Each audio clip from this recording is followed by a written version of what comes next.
All right, we're live. All right, welcome to the 2017 Week 49 study group session. This is for the recording.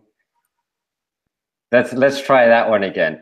This is for the Jordan B Peterson Community, specifically the study group. We're covering the 2017 Week 49 topics, which were the meaning, maps of meaning, lecture 1, as well as the psychological significance of the biblical stories, lecture 1.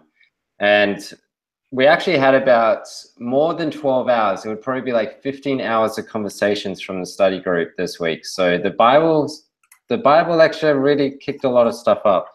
On this call, we have Nata, John, and Sumit. Sumit is new. Nata and John you'll remember from last week. So Sumit can only stay for a little while, and he's mainly the main person who watched the maps of meaning one. So the rest of us, we've watched the maps of meaning stuff before and already discussed it. We've done the maps of meaning.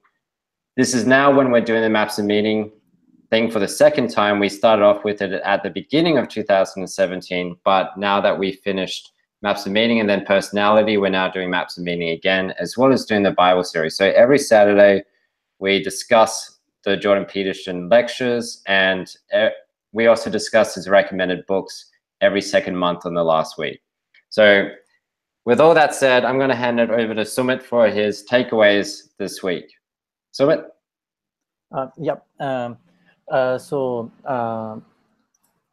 wanted to start with the discussion that we had in our last meeting of maps and meaning. So my concern was I also read a little bit of Jordan B Peterson's book Maps of Meaning, and Jordan B Peterson seemed to be obsessed with the nuclear holocaust.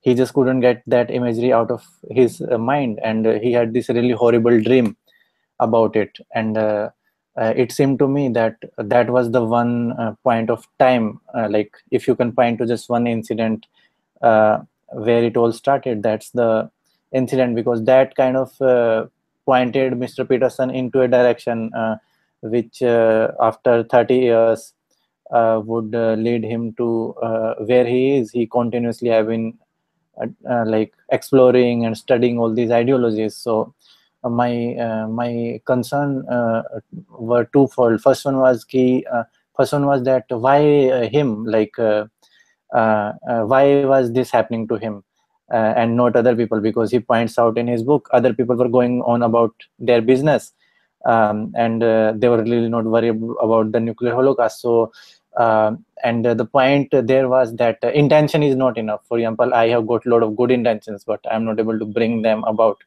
But Peterson did have something. I don't know what it was. So I can say it was IQ, talent, or whatever it was, and maybe in a sense that Peterson has suffered for all of us in that sense because of that experience, and now he's able to share his teachings with all of us. So that is like parallel to Christ, that he also suffered for other people. And I was recently reading about the Greek goddess, the Muses, and if you don't believe in the divine, you probably wouldn't agree with this, but I was thinking maybe some divine thing put that idea in his head so that this whole thing can start.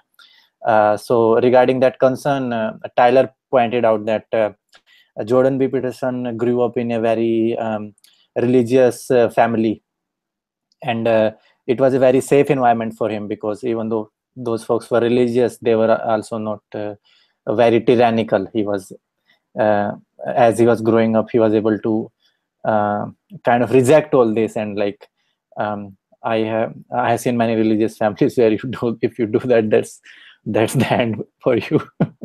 And Tyler pointed out that he then ran into this like totally opposite thing, like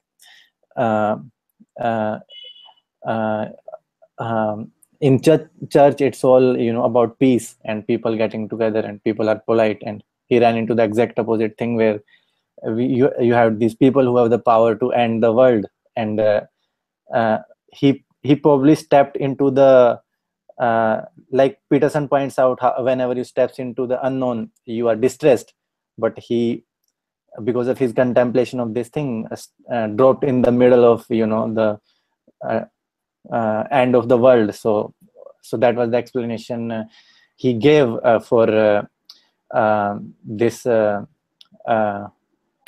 thing that happened to Peterson. And along with this discussion, I think Brian was also there. So from that, another discussion started. So I would say that is the main takeaway of the week. And that discussion was about why you should do this, like why should you follow this path, why not just uh, because not everyone is going to make it to the level of Peterson. So the worry was that why not just maximize pleasure, like whatever that means, go out to movies, have fun, and maximize that way. To what extent should someone pursue this thing? Because Peterson saw something and he followed it, and we all see something, maybe not to that extent. To what extent we should go in that direction? Because it does have implications with our relationships and other things in life, because you have to sacrifice something. Peterson is able to make it work with his family. So but that is not to say that there aren't people out there who went too far and ended up in one extreme direction or another. So is that right or not? So one of the examples Tyler pointed out was that a stone in the pyramid, somewhere in the middle, can question its own existence and say, hey, it's not really worth it for me, because I'm not at the top, and maybe Peterson is at the top, but that stone is contributing to the structural integrity of the whole thing. And I remember raising this question with a friend of mine. I told him that everyone else is having a lot of fun and all this stuff, and I'm sitting here trying to fight my demons or whatever addiction you might call it, um, and being disciplined, and like there are some people who make it like Steve Jobs, and there are people who just keep on trying, and they die and they perish and no one hears about them. So wow, so what do I do about that? Like these people, I was telling him that these people are so much better, they are really not concerned about this. They seem so happy. And my friend said that that's a very limited perspective you have, because when people like Newton say, I was standing on the shoulders of giants, so you have to imagine that there must have been hundreds of thousands of people who did something right. They made small contribution, and they were able to forward the humanity forward in a very, very small little way, and over time that magnified, and people like Newton could make that progress. And even if you are a brilliant scientist, you do need assistants, right? And Peterson phenomena wouldn't happen if there weren't people like you and me who were really affected by it, and were participating in the discussions and spotting him. And and then another idea came about the dragon. I don't know who brought it up, that you have to understand, Peterson would go there and slay the dragon, and he has been slaying it like pretty well, I would say. But most people just get eaten by the damn dragon. So they shouldn't just go there. But another point about that was that yes, those 1,000 people would die trying to fight the dragon, but that doesn't make their contribution useless, because maybe they'll be able to land few blows that enable hero to finally penetrate his shell. So they are not all useful. The second idea was that, and this idea came to me after the whole thing was over. that there is something to be said about again it goes back to that it's not a cliche, but you hear about all this talk about man in the arena, and how there is some glory in that, like being in the arena and really fighting rather than watching and say, hey, this idiot is going to die anyways. So there is something to be said about some person who, and this is a really difficult issue, because what if it turns out I don't have the IQ, like I am 100, and Peterson makes a big deal about it, like if you are not 145, you can forget about these advanced kind of things. And I personally have always felt that I was not the smartest person in the class, or when I go to work, I don't feel that I'm the smartest person in the team. Now I try to compensate for that by bringing in other things, right? So if you are not necessarily the warrior type of candidate, and you gear up to fight the dragon, and are you a fool? So what I was saying was, there is something uh, admirable about that foolishness. So you can't just you can do whatever you like, but to actually not look down, to actually say, hey, you are going to die anyways, why go there? I think there is something to said about someone who aspires to something like that, knowing full well that dragon is probably going to eat me. So there is something, let me put it this way. If uh, um, the angels in heaven, they will say, okay, this guy is the warrior, he's supposed to slay the dragon, so he will slay it, and we will do whatever angels do, you know we'll hang out wherever we hang out. But when someone like that, the other guy who is probably going to lose, goes there and tries to fight the dragon, so I would assume that they're all watching in excitement, because so that's what I thought about that uh, uh, we are all, and this goes back to another point about we try to make the maximum contribution that we not the maximum, we have this glorified idea in our head that we are supposed to influence millions of people, uh, and not millions. I would say more than 1,000 or something. We want to change the world in big schemes. But recently, it's been building up. I have had this realization that there was this another article from Harvard Business Review a while back about silent leaders, that people who are not necessarily public or on TV, and behind the backs they are saying, hey, why is this tap leaking?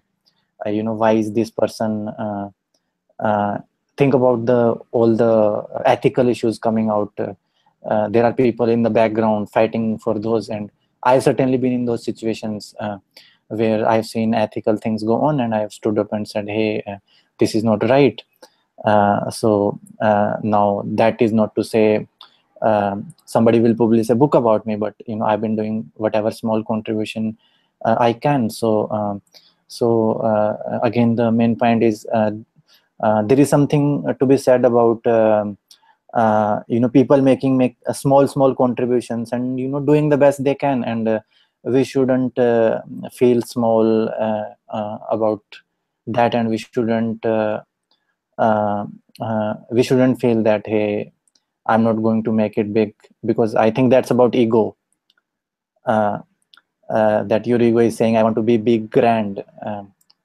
So that's all.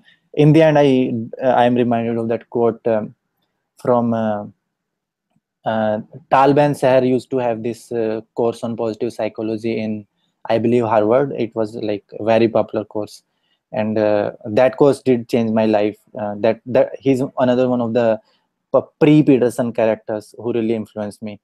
And it's really interesting how it happened. This goes back to how you can make a difference in another person's life, and because that person made that difference in my life, I'm sitting here talking to you.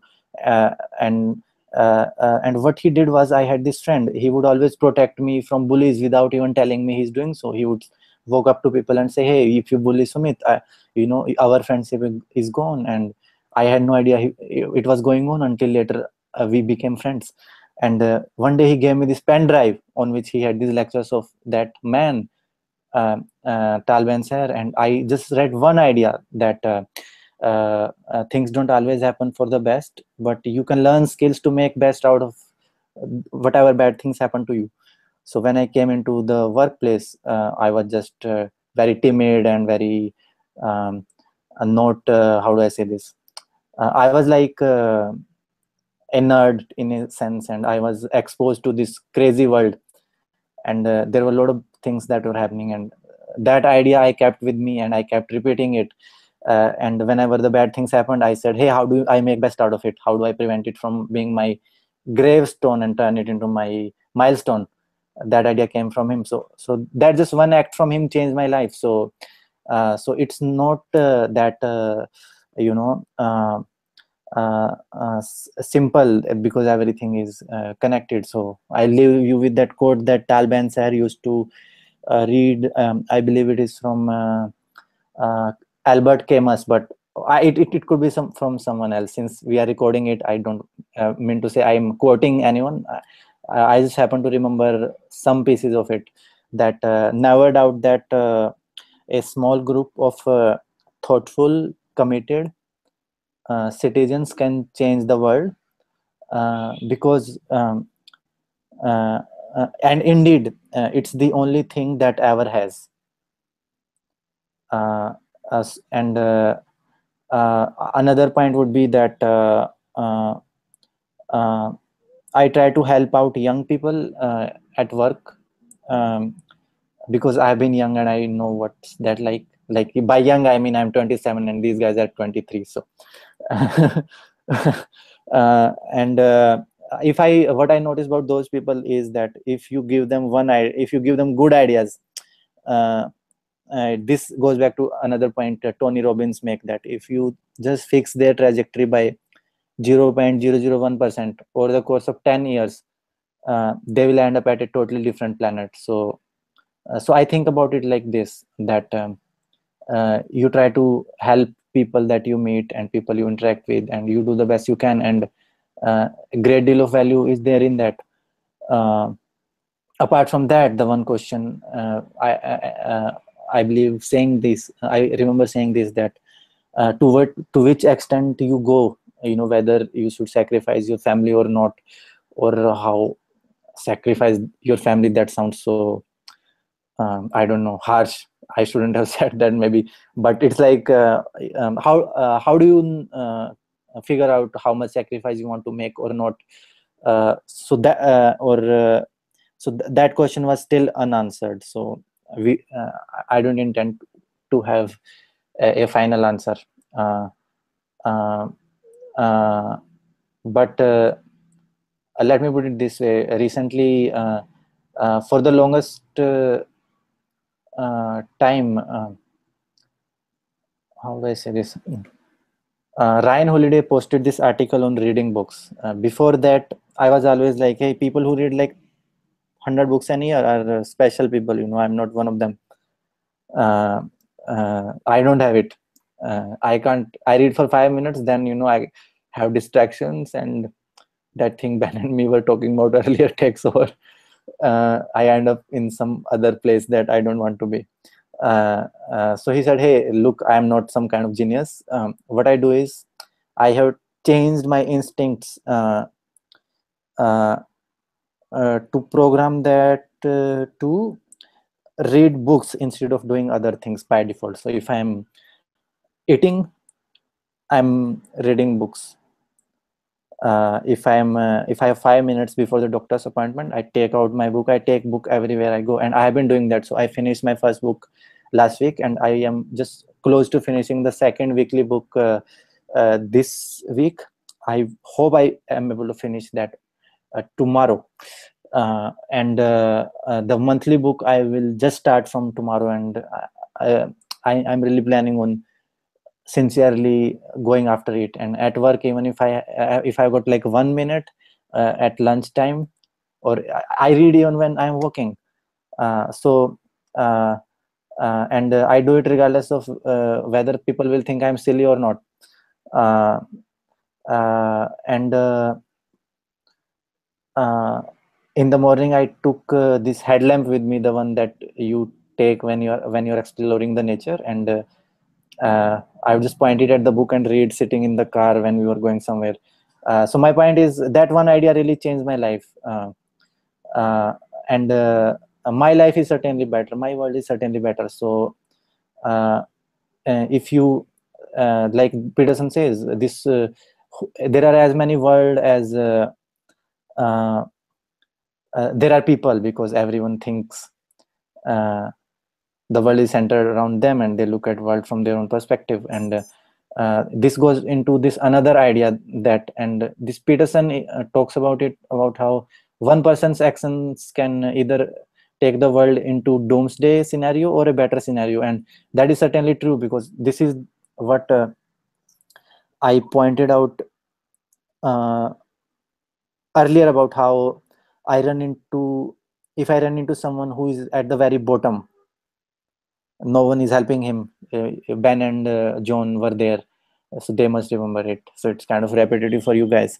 How this guy is at the very bottom, no one is really helping him. And this goes back to that another idea. There was this guy who was going to commit suicide, and he said, if one person smiles at me, I will not commit suicide.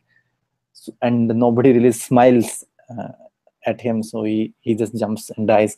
They found that thing in his journal. So that guy is at the very bottom. He's thinking humanity is full of shit, this world is full of shit, and people are mean and people are bad and all that. And I ran into him, and I have got work to do. I don't want to get involved in these kind of situations many times. I certainly remember when I was in California, and I don't know, people were friendly. I was outside Apple headquarters, and somebody took the phone and said, "Hey, I will take a picture for you." I was like, "Man, they don't have to be so nice to me," and people were so nice, and I felt good, and I was optimistic. Then I went to New York in front of United Nations, and you would think that, hey, it's United Nations, and this is like the world peace or something, and I couldn't find. I am already shy to begin with, so like shy with new people, not with you guys. Like shy socially, you guys are like about ideas. You guys don't give a crap about like, hey, you are not dressed up like this or that, uh, right? So, but socially, I will just die. It's so problematic. So I would like have the courage to say, hey, please take my picture, and people wouldn't stop. They're so busy, and that really had an impact on me. Like, okay, like, do I want to live in this place? uh, I don't know. Now I don't need to say that not all New Yorkers are like this, because I'm dealing with you guys and not uh, uh, some other guys, because these days everyone needs to say something, append something or prepend something before they say anything, just to make sure people don't get offended. So that's the interesting thing about Peterson guy people, that they just get the point. They don't say, hey, are you generalizing this and that? They don't get into that. Anyway, so the point was that that person, if I help him, if I don't help him out, if I walk away from this situation just because I have got work to do, then uh, then I'm creating a human being who is like a demon or a dragon, uh, uh, as opposed to I help him and he's like, you know what, this world is not such a crappy place, maybe because this one person helped me out. So so what I'm saying is, you just don't want to because there are a lot of friends I have, not a lot of friends, just one specific friend. um, he would make arguments like this: how do you really know you are making a difference?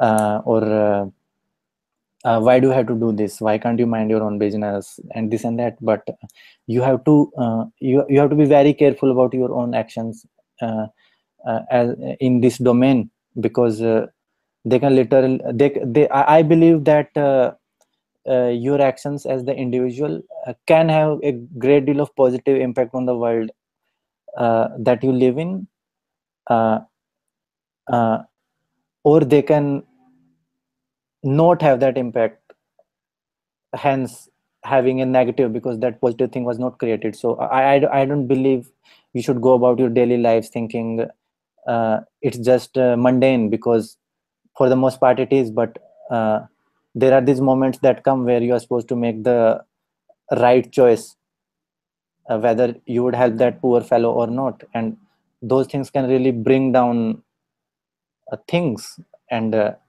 my friend would ask for proof and stats. I don't have those, but to me it doesn't look very surprising that that person, if I don't help him, maybe he will go get some gun or join some, because when you are really suffering, you are just looking for something to grab onto, something that will pull you out. And there are two kinds of forces in this world. The ones will power you up with destructive things, and then you can run around and hurt other people with that. And uh, how much damage you can do depends upon the group that kind of hijacked you in that situation. So you want to be very careful about your actions, and it's not that simple that you cannot make a difference, even if you decide not to become some kind of uh, genius, because you have got to have more balance in life, or something like that. So that's all. I had a question just to, I guess, comprehend you a little bit better. You had mentioned, who was the person that you had mentioned that your friend had given you a thumb drive with his lectures on? Okay, so should I mention him by name? I was just curious who the you said he was like a Jordan Peterson type. Oh no, okay. Let me just clarify that. That was in 2000. That happened between 2008 or 2010, I believe. Back in those days, I don't know what Peterson was doing. So no. He. Okay, why I called him Jordan? I was referring to Tal Ben Seher as Jordan B Peterson type. Yeah. Because who is that? How do you spell that? That would be Tal, Tal. Then space Ben, Ben, and then space. I believe it is Sahar. Okay, thank you.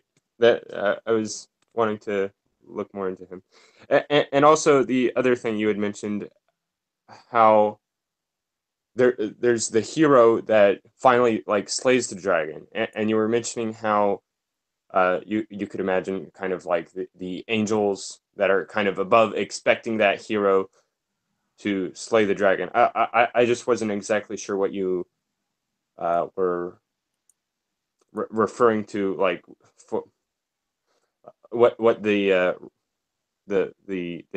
angels essentially are in that metaphor, or even like what because you were talking about how there's the hero that is the dragon, but there's also all of the people that essentially take their swords and still go out, even though it's known that they probably will not slay the dragon. So I suppose I just wasn't exactly sure of what the angels aspect of that metaphor was. Sometimes we say things without like fully realizing what we are saying. So that can have two aspects. First one is the real angels. Like, things don't have to be so complicated. So I might believe in certain kind of angels as a concept. The second thing is, think of it like this. Let's just say, think of a situation where you had two sides, and one side was hugely overmatched, and still this guy wouldn't give up. He would keep fighting. He would keep fighting against all odds, and every time getting beaten up or getting defeated, still coming back. So you see in yourself how much you are like rooting for that character, as opposed to someone who it is looking very clearly that dragon's end has come today. So it was about that, because there is something about that, like some guy who is like hugely overmatched, trying to go out there and still trying to, there is some kind of how do I say this, there is something I don't have a name for it. There is something admirable about that. But admirable is I can admire a lot of things. I mean to say admiration in a very deep spiritual sense. I don't know what the right word is for Inspirational. that. Yeah, no, not Yeah. even inspirational. I believe that has value. That has some value that just stands there regardless of the outcome. Here is the sense in which I mean this. There is this professor who teaches Michael Sandel, who used to teach this class about justice, and he talks about two kinds of value systems. One is utilitarian, where on an individual scale, I would say you try to maximize your happiness, or the outcome is the one that determines whether or not you made the right decision or not. So everything hinges upon the outcome. If outcome was good, whatever decision you made was good. Then there is a second category of this thing, way of looking at this, which was like categorical reasoning, which was that there are some actions that have like some intrinsic good aspect to them regardless of the outcome could be bad for you. You could end up in a really dark place, but that action has a like intrinsic value, that it is right as an end in itself, kind of a thing. For example, uh, this is my example, not Michael Sandel's example. If I lose my life trying to save you, uh, from a utility perspective, at least for me, that's a bad decision because I am dead. But since I sacrifice myself trying to do some good to you, that decision in itself is right because it is categorically right. Uh, uh, it's about that thing. You do the right thing regardless of the consequences that are there for you. So that has some value regardless of the tragedy it will induce for you as an individual. Does that make sense? Okay. Yeah. I'm understanding now because there's that it's kind of this thing that propagates in our culture too with entertainment. It's usually the main character is always kind of the underdog, and that's why a lot of people really appreciate sports, is because even when your team's losing, if you kind of hang with them long enough, you have that immense amount of hope that they can maybe win, even though all the previous times before they've lost. And I think I'm understanding more what you're meaning with the angels, because there's that verse in the Bible that talks about it's something about like, beware of your own actions, for you may be entertaining angels unawares.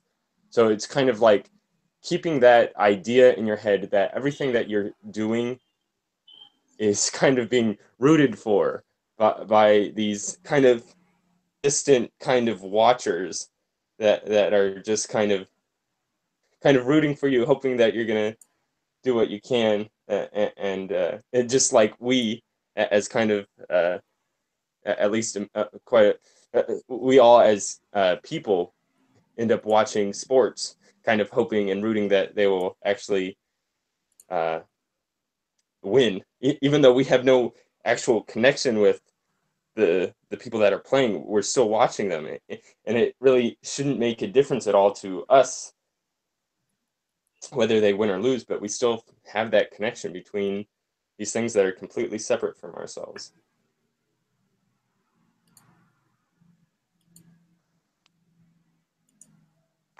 Sweet. Natha. Natha, she was the one that was at the also at the Maps and Meaning second lecture, correct? Or you weren't? No, No, I was she was there not, for like 10 minutes. Yeah, So- and it was just okay. myself and Tyler, because we continued on from the Bible series until the Maps and Meaning one. And then and then we just continue the Bible discussion. So, Okay. all right, back to you, Sumit, if there's anything more. Oh, that was my main takeaway. Can you hear me, guys? That Okay. was a good 40 minutes of main takeaways. What? 40 minutes? Yeah. Oh God, when did it start? I had no idea. I had no idea. I had no idea. It took No, so long.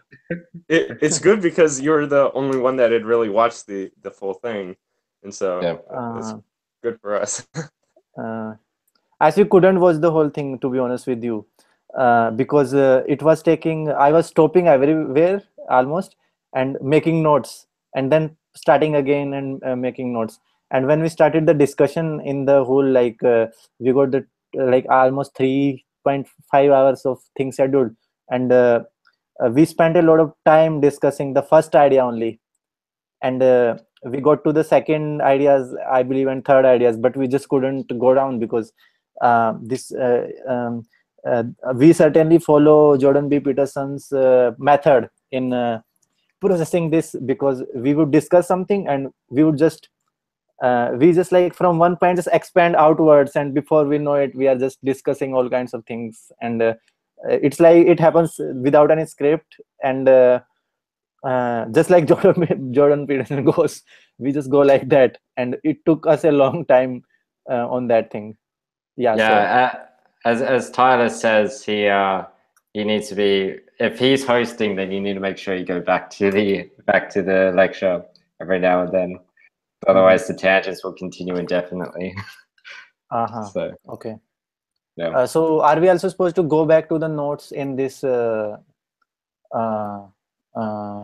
of the event? Now, well, hopefully for this one, it's more about creating value for asynchronous listeners. So our thoughts are not everyone can listen, like join the meetups. They live busy lives, so maybe they're just more introverted people or whatnot. In which case, then this one is for like more widespread distribution. So hopefully it's more valuable to the listeners than. So we try and condense like the 12 hours of knowledge from the week into something more that will be hopefully below 2 hours into knowledge, ideally like an hour or so, and then that's more acceptable for people to listen to and get the takeaways. Then I got two things to discuss. Am I not allowed to speak anymore? Someone else is supposed to take over? Or... no, you can still go. Okay, so this second one goes back to the problem you were talking about, Ben, earlier, and I have the same problem, so we'll get to that. No. So I think it's finally connecting. And the another one, sorry, the first one I'll start with is, damn, this is going to be hard. He talks about how communists and their utopian nature of their philosophy, and how there are some people who are always ticked off at things that are happening that are bad, and even I am, but then the solutions that are they are proposing, goes into this direction. The total inversion of the current society and all these things, and Peterson keeps on bringing it up that in history it didn't work out so well.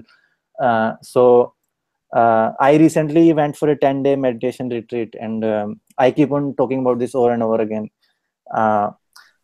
to Ben and John, and that was really interesting for me. It really changed my perspective on my own culture and my own country. These days it's very typical that you grow up hating your own culture, which I believe I have good reasons for, and pointing fingers at other people and saying, hey, this is ignorance and this and that, and I would defend that. But again, it goes back to this one point where I was listening to this interview of Russell Brand on this Art of Charm podcast, and he was saying how religion has a certain no, that was the idea from Ben, I guess.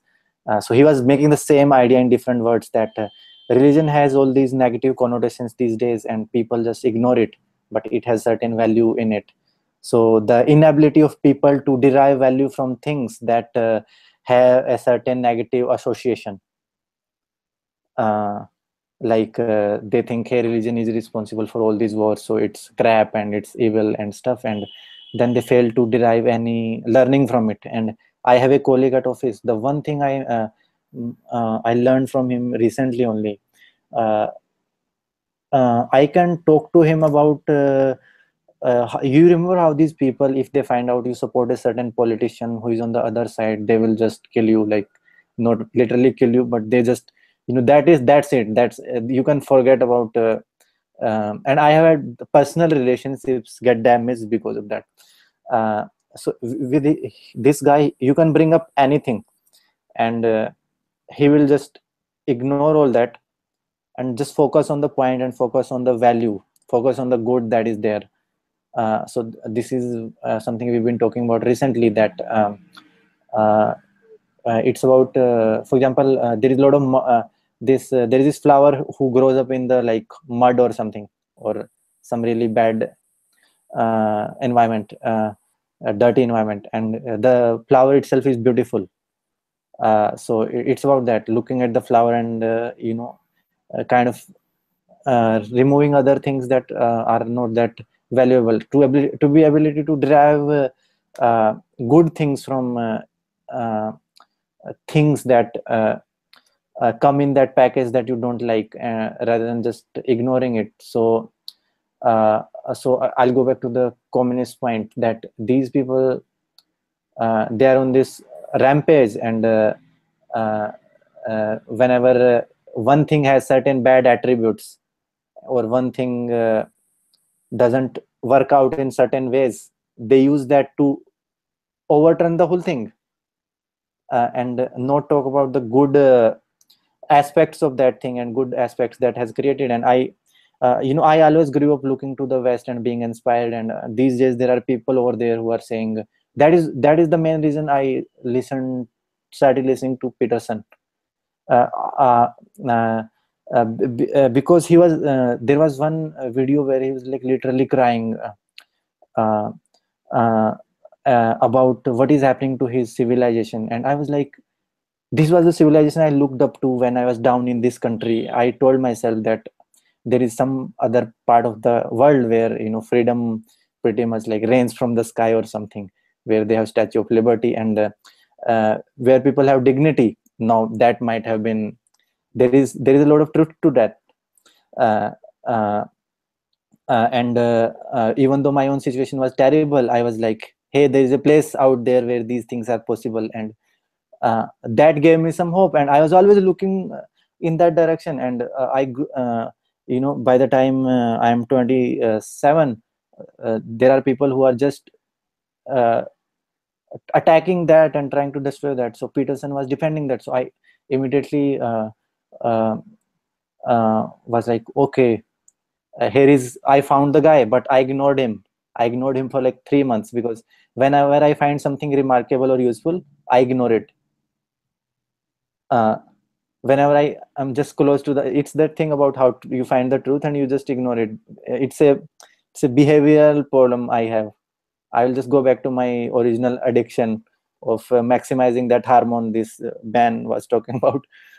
So uh, uh, and then eventually I listened to his lecture, and this idea in the meditation is that you accept the reality, right, with an equanimous mind. Like uh, you understand that the nature of your emotional issues is temporary. You are sometimes really happy, sometimes really sad, and people just get caught up in that. But it's about realizing, hey, this is all temporary, it will go away. It's like waves. So if you look at it from that perspective, and every time you have a certain emotion, you don't lose your mind. You just sit there and observe it. Just don't do anything, observe it. uh, so eventually you will have uh, uh, utopia inside yourself only, because uh, it doesn't matter what's going on, you'll be able to deal with it in a more effective way, rather than just having the default emotional response. And after attending that class, I get this I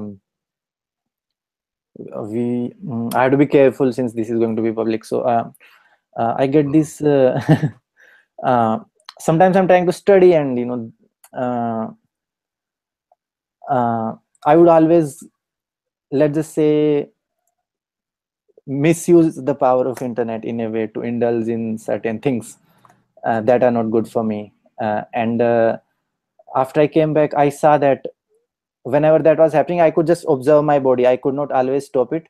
I could just observe myself, just be present. And that gives me a choice where out of 10 times or 2 times, I was able to steer the thing in a positive way. So what I'm saying is, these people uh, want to uh, uh, go out there in the world and overturn all these systems and raise all this hell. And when what they should really be working on is improving their own internal uh, world. So they are always externalized, always like outraged and mad. And I saw this video, everyone was yelling at the sky and screaming. uh, to me, you have some emotional issues, and you should focus on them first, because I am 27. I have had a lot of dreams, and I have myself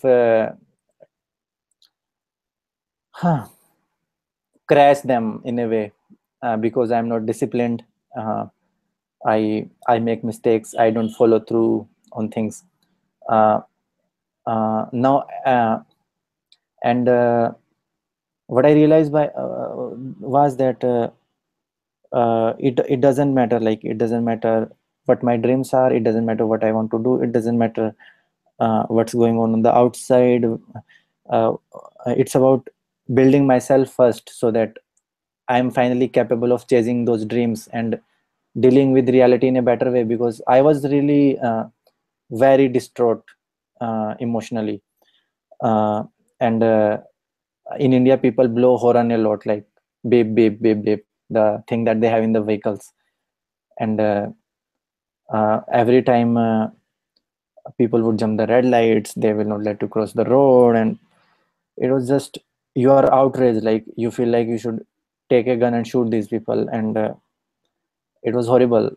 Now, in a way, this is important, because that guy Abraham Maslow said that if you, I'm not saying, I'm not quoting him again, since uh, I do remember reading some excerpt from him where he said that if you having being a well-adjusted citizen sometimes is a indication of psychological problem.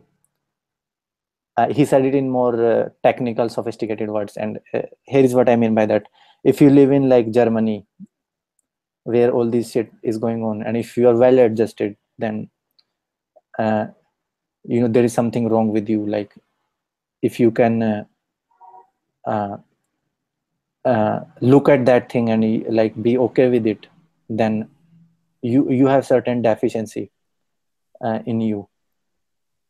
So but that's why I was not willing to give up my response to these things. They were making me mad, but at the same time they were going so extreme that I was like, I'm not going to last for long if I keep going down this path. And so I started working on myself. And that's what Peterson is all about. Like everyone should start working on themselves. So rather than go out there and try to overturn the whole society because of I don't understand this. Like some people ask me how should we pronounce your name, Sumit, and they're being polite, and I am appreciative of that. But frankly, I don't really give a crap how you pronounce my name. uh, uh, uh, I find that it's a change when people from the West use a different pronunciation. I'm happy about that. And Sometimes in my country, I'm talking to women and I say, hey man, this is not okay, or something like that, and they don't say, why do you call me a man, or something like that. So this whole discussion about what someone is calling you and how you are offended by that, I mean, Jesus, like I just cannot relate to that. Even if you want other people to change and treat you like that, first you should work on yourself, and then if you reach a certain level, you say, hey, maybe you should stop calling me that. So that was the whole idea about this thing. Yeah, I really like what you were just saying about how the well-adjusted citizen, or yeah, I think that is the term, is someone that has a psychological problem with them, and I can see that especially in relation to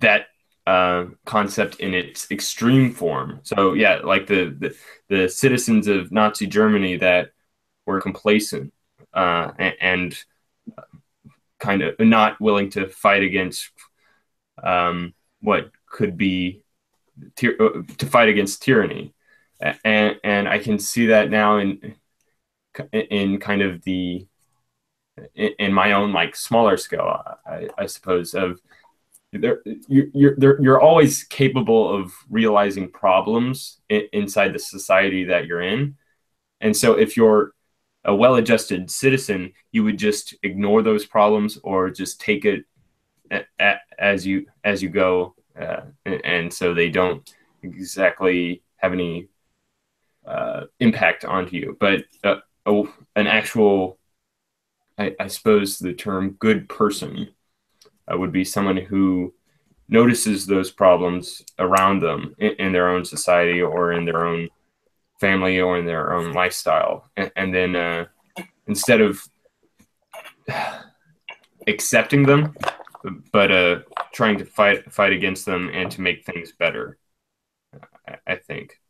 And because that never mind, I have an example, I suppose, that goes into the biblical lecture, but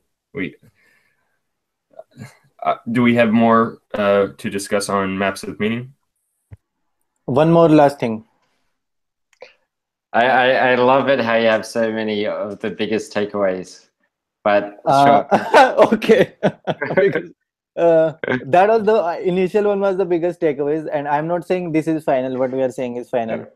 Go for okay. it. Okay. So this is an like Indian idea, and this idea, oh man, I cannot believe I'm jumping into something else right now. Somebody, I believe it, I was watching Russell Brand's interview recently, like I was saying earlier, and he said something like, and his first statement can probably be proven wrong, but it is the second statement that is interesting. You cannot change, I'm not sure if you use the word cannot, but I will use it. You cannot change your behavior just by thinking, but you can change the way you are thinking by doing things. And that plays right into Peterson's advice on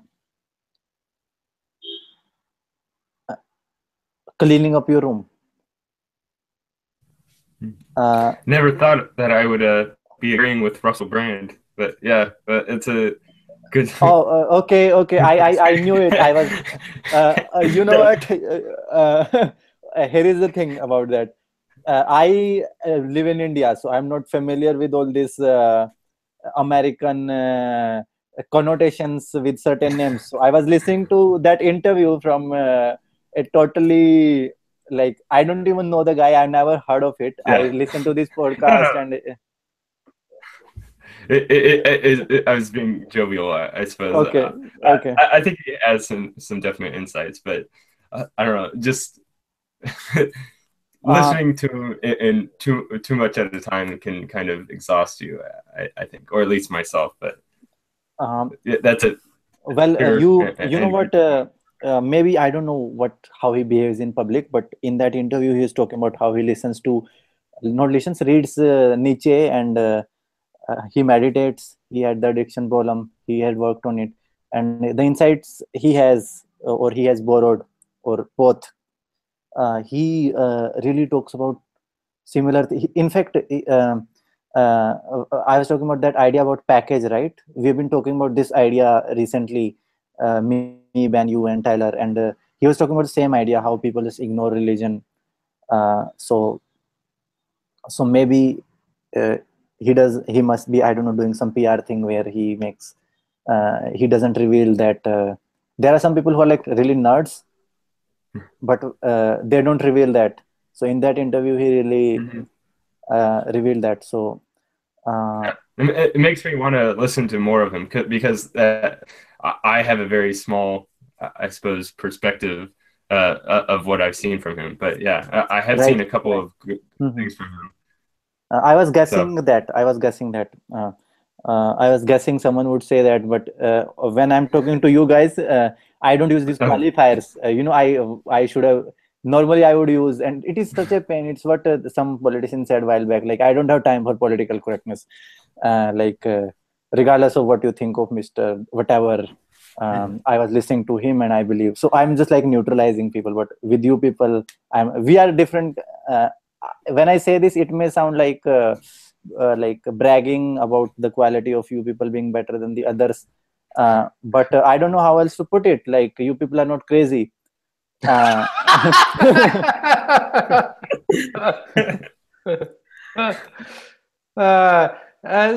you realize this is going, like, anyone can listen to this. I believe they will learn something, because this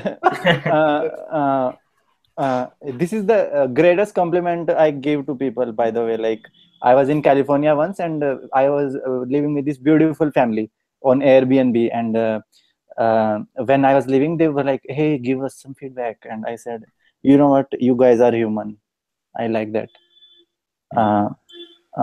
And they were really human. So obviously, our friends would say that humans are evil and stuff like that. But you know what I'm talking about when I say human. Yeah.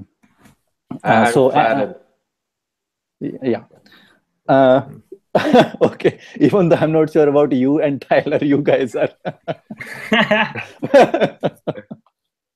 just kidding. Yeah, please keep me humbled. This whole idea that the reason I brought up this point about you cannot change yourself just by thinking, or maybe you can prove that wrong. But the second idea, and let's not get into cleaning the room today, or should I? Okay. Since I'll finish that line of thought. So what I saw when cleaning up the room is like two things.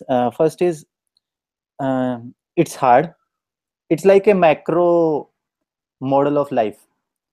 You have decided to do this thing for whatever reason that is hard. I don't know how Peterson gets people to do this. Like, if you told me to clean my room, I did not clean it for like 4 years, maybe, I don't know, or maybe, I don't know, long time. It seems a long time, and it was a mess. And you couldn't convince me to clean my room, even though I felt bad and felt like trash. That when people came over, I was like naked when they walked into my room, like because the where you live and the kind of things you create. Now you see a lot of things over here. Wait, do you mean literally naked, like Harvey Weinstein style? No, naked, or do you mean something else? I meant metaphorically. He means exposed. Yeah, exposed. I get it. Yeah. Man, I gotcha. You gotta be careful. So I'm not allowed to clean some aspects of my room, because what's on the attic, that belongs to some other person who lived there, or owner, or something like that. But everything else, I really try to clean it up. And you take this task, somehow Jordan Peterson convinces you to do it. I don't know how he does it.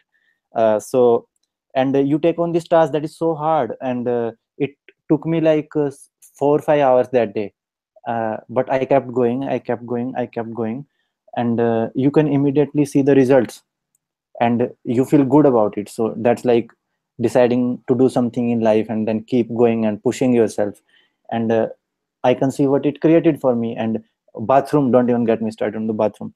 You have got this black slimy stuff that's been there for years, and I was trying to clean it up, and I could immediately see, hey, if you try to do things like try to clean something, it gets cleaned.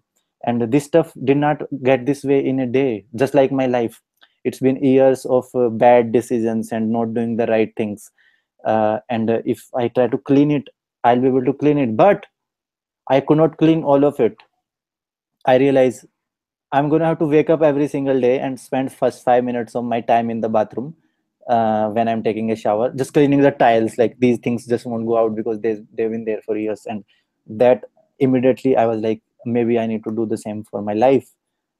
That show up every day and try to clean myself up. So somehow the activities that you do translate back into your psychology, and it is very powerful. And just like we were talking about in the religious lectures, how different people might do the same activity and walk away with different uh, lessons that are useful to them. So it's interesting how that works.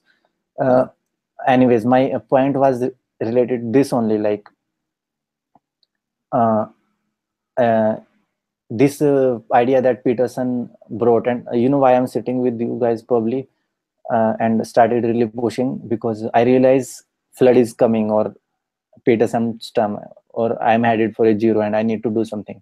So in this lecture, he talks about how at times you are headed for zero, even if you have some resources left. You have no resources left and you're headed for zero, you are screwed.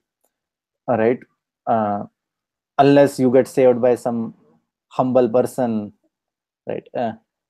Uh, so some resources left you have, right? And you are headed for zero. And you know that you are doomed. Like you will know when you are doomed. So he was talking about that. But my experience has been that this is also the point where the growth happens. You reach a point where you are like, you know what, I have crossed a threshold where if I keep going down like this, that is worse than me standing up and saying, okay, maybe I should start fighting these things. I'm reading from the notes. So no, they're so Hold volatile. on. Yeah, just from that thing, that analogy back to the Pareto distribution, that's finally made things click together in my mind. Okay, so if you're at zero, then yes, there's nothing, nowhere you can really go to. But I don't think we're ever really at zero, as you were pointing out. We're just very, very close, and so we have to take what we have and to kind of grow from it. Use what we have to become better. And then now there's the people at the top of the Pareto distribution, but they're always going to be at the top.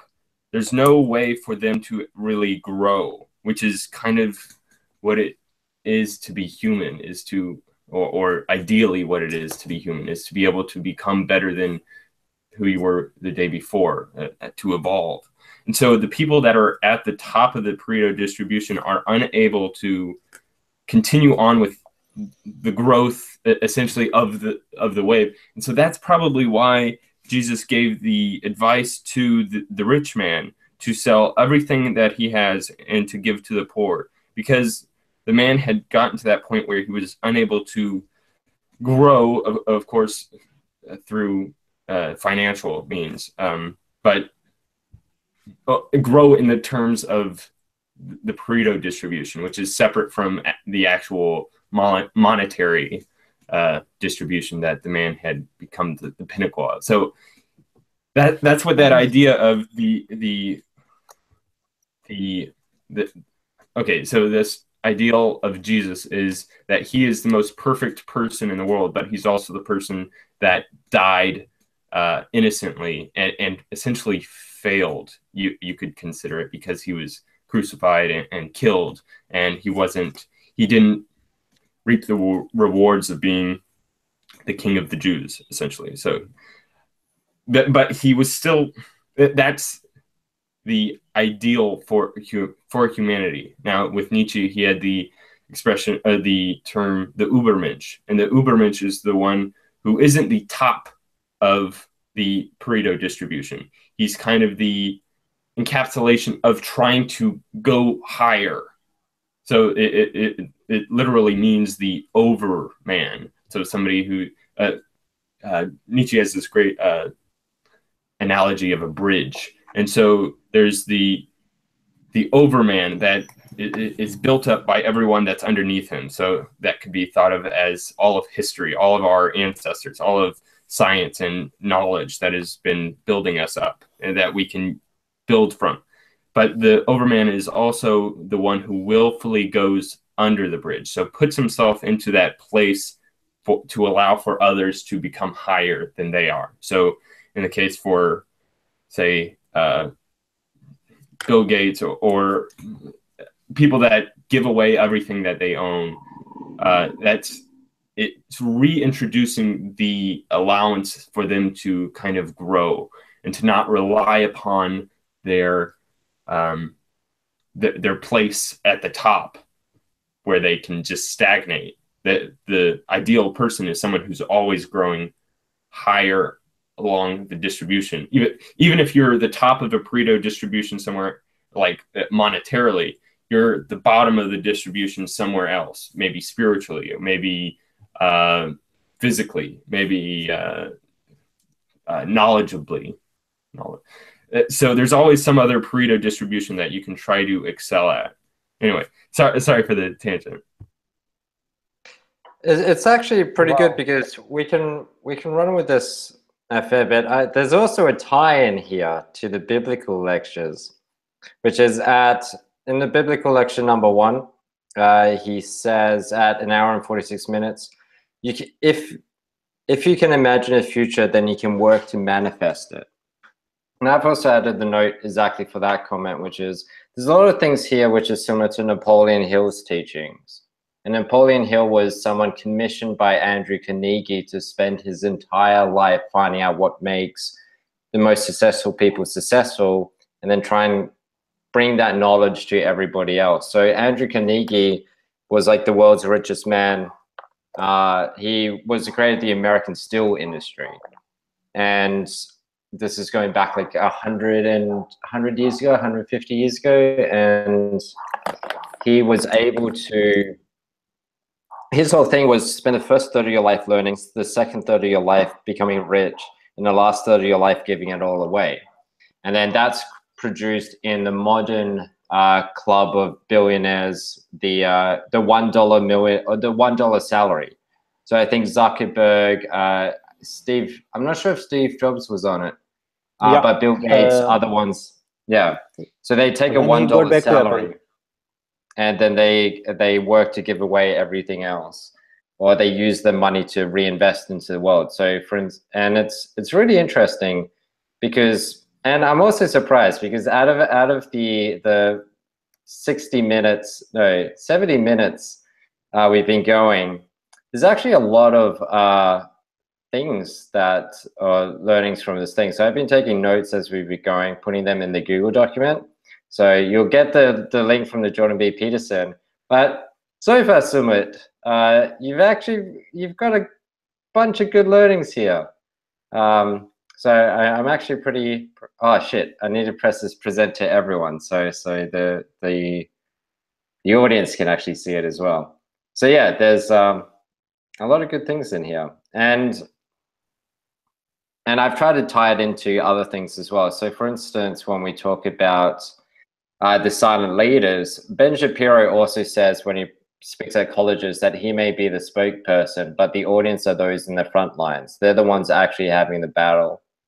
And then when we talk about those at the top of the Pareto distribution can find and grow in different means, and it's kind of like the imagery that, you know, if you can win the battle, or then you're just holding your sword and there's no monsters left that are even willing to battle you. But then you can always find a different battle.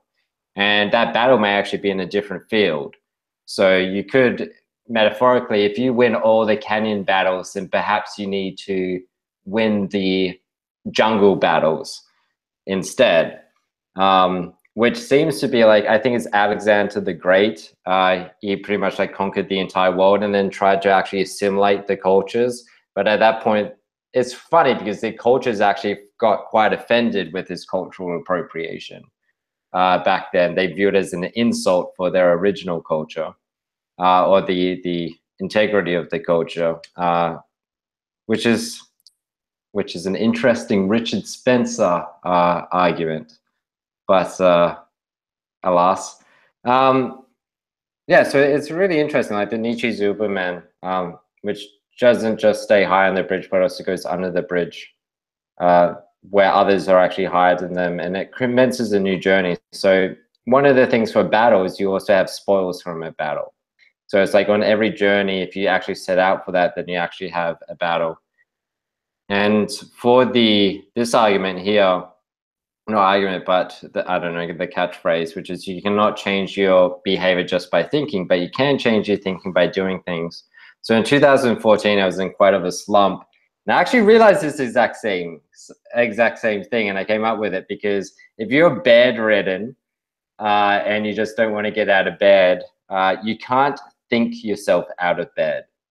You actually have to get out of bed. And, you know, if you're super tired and your alarm's going off, whatever, it's really interesting. Like you can think about getting out of bed repetitively for minutes on minutes on minutes on end, but that's never actually going to get you out of bed. You actually have to act. And again, it ties back into if you can imagine a future, then you can work to manifest it, which is the Napoleon Hill's teaching. So with the biblical lecture, there was actually a lot of things in this lecture that ties into Napoleon Hill's teaching, which you can find like the Think and Grow Rich. Oh God, I'm not actually going to have a risk of my search history appear on screen sharing. So let me stop the screen sharing and go back to video. There's a YouTuber called Mr. Medical who is incredibly good at hiding when he's doing live streams. He always stops the screen sharing whenever he's going to open a new tab or change anything. He's been able to keep his anonymity for his entire YouTube career, so it's very impressive. So the trick is have all your tabs pre-opened before you go into that. So with Napoleon Hill, he ended up writing the book Think and Grow Rich, which is like what all the personal development books are pretty much based off of. Which is, he was like the first person to really document success outside of the Bible, I think, or in Western terms maybe, or for the general personal development sphere that was secular. And it's a really interesting book. So if maybe we go to the Bible lecture now. Oh, I was not done with my original point. Oh, all right, Suvit. First thing, are you going to be sharing the link to that document with people in their like read-only mode where you can just watch it but don't change it?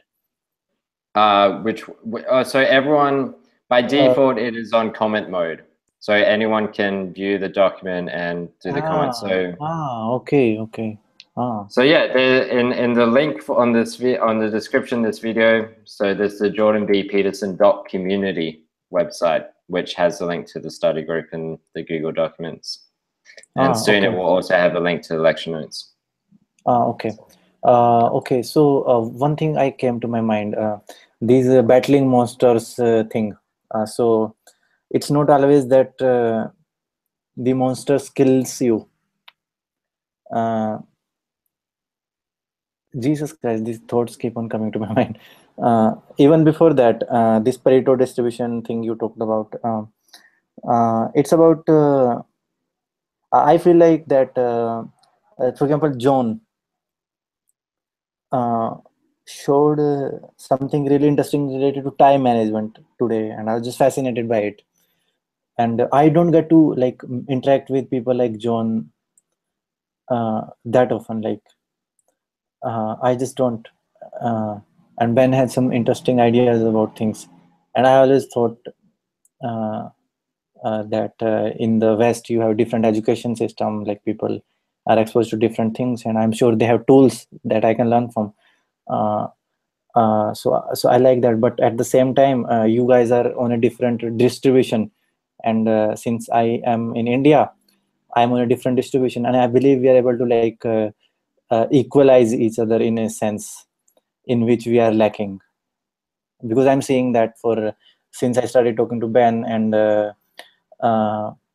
John, and some things we do, I've been meaning to do them for a long time, but I could not find. My friends keep telling me that, hey, you should go to West. You should go to West. What are you doing here? Because psychologically, I'm always in that mode. So it's interesting how I couldn't find people that I have interacted with so far, with whom I can execute that idea that we have been executing, right? So I think that's really interesting. Uh, Back to the original point about the growth happening when you realize, hey, I got limited resources and I'm going down. So hey, what I'm going to do about it?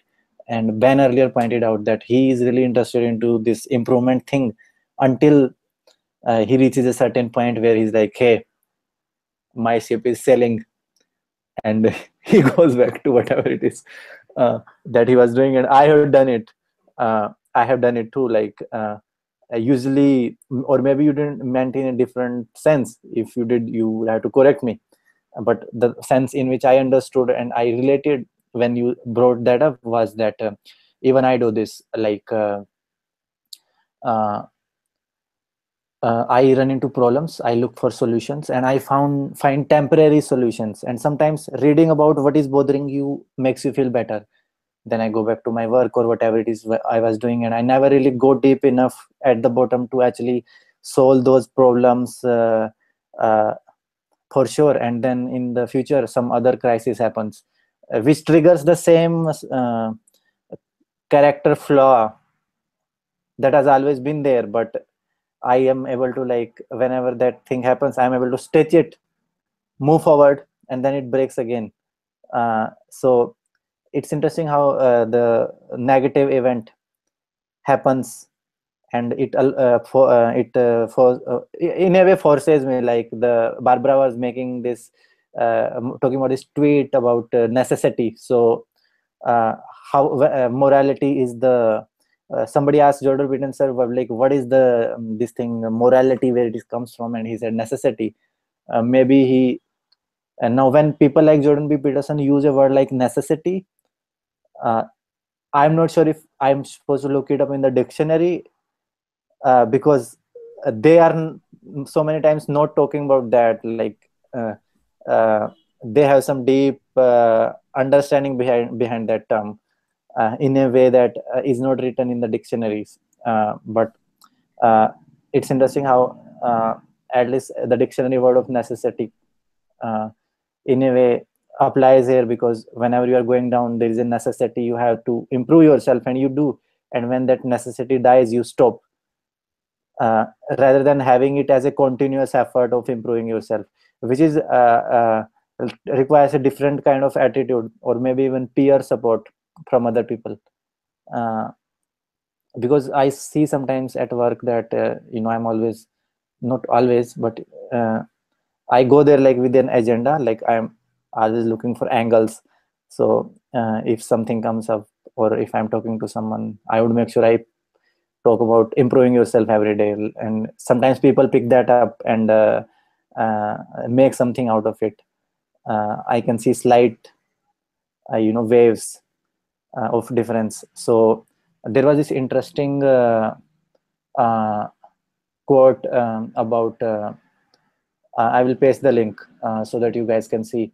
So there is a Indian mystic poet, they call him. He had this thing in Hindi, so I found the translation for you guys. And it is the same thing about thinking and doing. So since we've been doing things and thinking at the same time and having these experiences, this thing finally makes sense to me. So it goes something like this: in anguish everyone prays to him, uh, enjoy does none. to one who prays in happiness, how can sorrow come? That was a really interesting idea. If you say it in Hindi, it sounds really poetic, but and they usually have videos where there's a background music and everything. So I immediately remember that, and I'll paste the link here. So this was really interesting. And now, before talking to Peterson, I used to think pray, like pray, what pray? Like I was anti-religious at that point in time, and like I was like, pray, okay, like what the hell is that pray? Uh, uh, but after listening to Peterson, I don't just look at these words and start reacting. So it makes a lot of sense that whenever you are in anguish, you start praying or you start improving yourself in our context. And when happiness comes, that all that goes away. But if you continue that journey when you are happy also, then you are less likely to encounter sorrow. At least that's what. So yes, I'm finally done with the takeaways. So you guys. That last point for the prayer thing, so in the Think and Grow Rich book by Napoleon Hill, there's a chapter all on auto-suggestion. And then again, this is like the index page because the copyright has expired for this book. But it's the interesting thing about prayer. So for secular people, prayer has always been this: why the hell would you pray to an imaginary person than God in the sky? Because nothing good is going to come. Mm-hmm. It's the same thing as like asking Santa, but there's actually the other bit, which is it's a way of influencing your subconscious to direct it into a particular direction. So you repeat the same things again and again, and you're going to actually be aware of opportunities to help yourself in those areas, which is interesting. So it's a way of aligning your dream state, which is going to be a great segue to the Bible series. So one of the most off that same segue, which maybe improving on the segue. Let me see. Like the final parts for John C. Maxwell's "How Successful People Think" is I don't know why I'm using it from this, just because I actually read it recently. Is whatever things are true, noble, just, pure, lovely, are of good report. If there is any virtue and if there is anything praiseworthy, think on these things. That's from Paul the Apostle, I believe in Romans. I'm not exactly sure, but that think on these things. That's because I've been having the same kind of thing that Sumit had apparently gone through. I've been really conflicted, I should say, with the utility of praying, because I don't know. It seems so out of my own hands to kind of ask for something to be given to me, and it seems kind of irresponsible in a strange kind of way, where I'm asking for something to be given to me instead of me going about trying to make that thing done. And because there's the idea of the man is made in the image of God, and so man is able to be used as kind of God's hands or his tools to manifest his will upon the earth. And so that's always kind of stuck in my head about how silly or inconsequential praying was, or at least the way that I used to pray, where I would kind of just think about things that I would want and ask for them in a strange kind of way, but not do anything to make those things happen. Just kind of putting it out there for the universe or for God to essentially make manifest for myself, as if I prayed for it and then it would come to me. But I see now how prayer and thinking on it is changing your subconscious in a way that you can, as Paul was talking about, thinking on these things that are beneficial for yourself, so that you can act out those beneficial things into a way that's useful, but still praying. I don't know. It's still something that I'm going to be considering quite a bit more, and to find the best way that I can pray, I suppose, in a way that's useful for my own day-to-day life. I ran into that problem. In this interesting. Let's just say I'm running a marathon, right? And God comes down and he says, "Dude, uh, you know, uh, I'm the God and I'm here to help you. So I will teleport you to the finish line because I'm God." I'll be saying, "Screw you, God." Like, no, I will not be saying screw you, God, because you don't want to say that. Like, freedom, not you don't know if he will respect your freedom of speech and he's all powerful. So I'll need to tell him that, look, dude, I want to do it myself. Because that's what I would do. That I don't want his help in. I don't want to pray to him that, hey, take me across the finish line, because I have some respect for my own ability to push myself and get there on my own. And it's not about just this thing that somebody would lift me up and take me to the finish line. It's a journey that I'm going to finish. That's the whole point of the journey. So I ran into that issue of prayer as to where should I apply it. And then this one time I was talking to the doctors and they said, hey, you're not supposed to be running that much because you have got this kind of a structural problem in your knee. So now it's no longer a matter of how much I want to push myself. It's like physics. Like, these forces are going to operate like this. They are not in my control. It's not about how talented I am, and I'm just going to need help. So then the idea came to me that so the proper focus of prayer in that situation for me would be to focus on the things that I cannot control, because those are the things that are outside my domain, and things that are. So wait, it's to focus on the things that you cannot control, or the opposite? I would say the things that I can control or can achieve or can push myself because of my own talent, right? So why would I pray for that? Because I would like to, as a human, maximize for the thing and push myself. Why would I have any respect? No, I don't speak like this anymore after running into you guys. Like, not generalize too much. It's just that you lose a little bit of respect for yourself when you are looking for crutches, when you are supposed to be facing it and doing on your own. So I don't want to pray for that. I want to do it myself. These are my dreams. I'm going to achieve them. I'm going to push. But then there is this domain that is just not in my control, John. Sometimes it doesn't matter how hard you try. Like, there are certain things. So those would be the right object of my prayer. And that is where I should focus my prayer on. Now, I'm not saying if I did, they would change.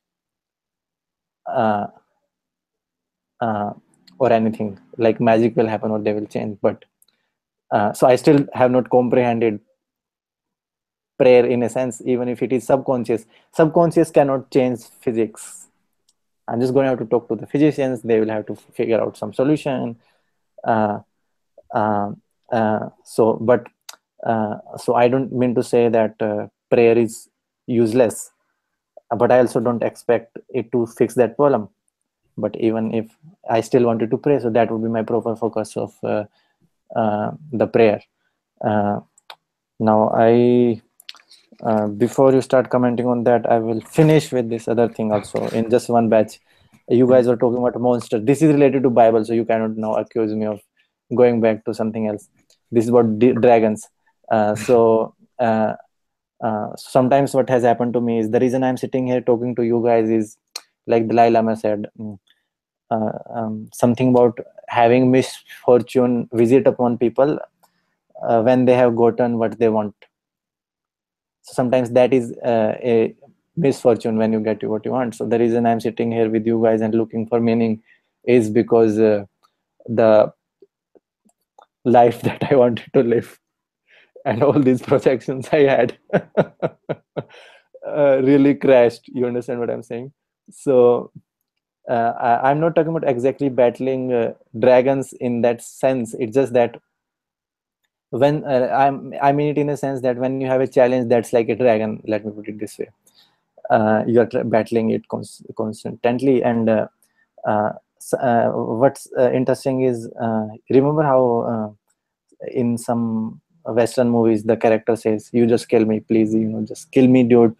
Because and the point there is, hey, if you kill me, this ends here.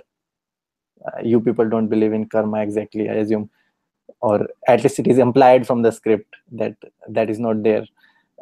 Because like if you kill me, it ends. But if you let me go, like you really want to kill me right now. So from those movies I get this, and that's so true, because sometimes the dragon doesn't kill you, it leaves you wounded. And this is about that guy who was fighting the dragon and he doesn't stand a chance. So there's another variant of it, where he just leaves you wounded. Maybe he pities you. He's like, he's not even worth my flames. Like, why would I burn him with my flames? He's such a like peasant or something. And he just leaves you in that state, and that eventually can lead to the downfall of the dragon in a much a wider scale, because then you would run into Peterson, because so many people I know have no utility for Peterson. Believe me, they don't give a crap. Like they will listen to him and they'll say, "What is this?" They would just want to go back to whatever it is that they were doing. So it requires a certain kind of so it's like this. The domain that Peterson operates in kind of makes it necessary uh, that the people who would uh, be willing to go after the dragons in some limited way and get hurt, it's interesting that that would appeal to them, because that's what they are trying to do. And if you never pursue that path, you would not run into Peterson. And the another thing is, I'm sitting here because of those experiences partly, but uh, here is the thing. You and I see world in a certain way that many people don't see, because uh, uh, people who like Peterson have a certain kind of mindset, uh, and they see things. It's what Tyler was saying, that sometimes this thing jumps in front of you and you cannot ignore it. So if you can see things that other people can't see, right?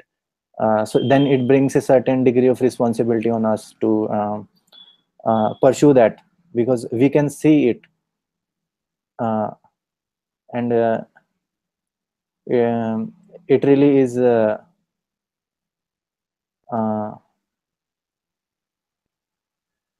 because there have been times in the past I was chasing alone, going on these long trips, and I could see things. And uh, the first thing that would come to my mind, and that needs to be fixed in a certain sense because it distracts me.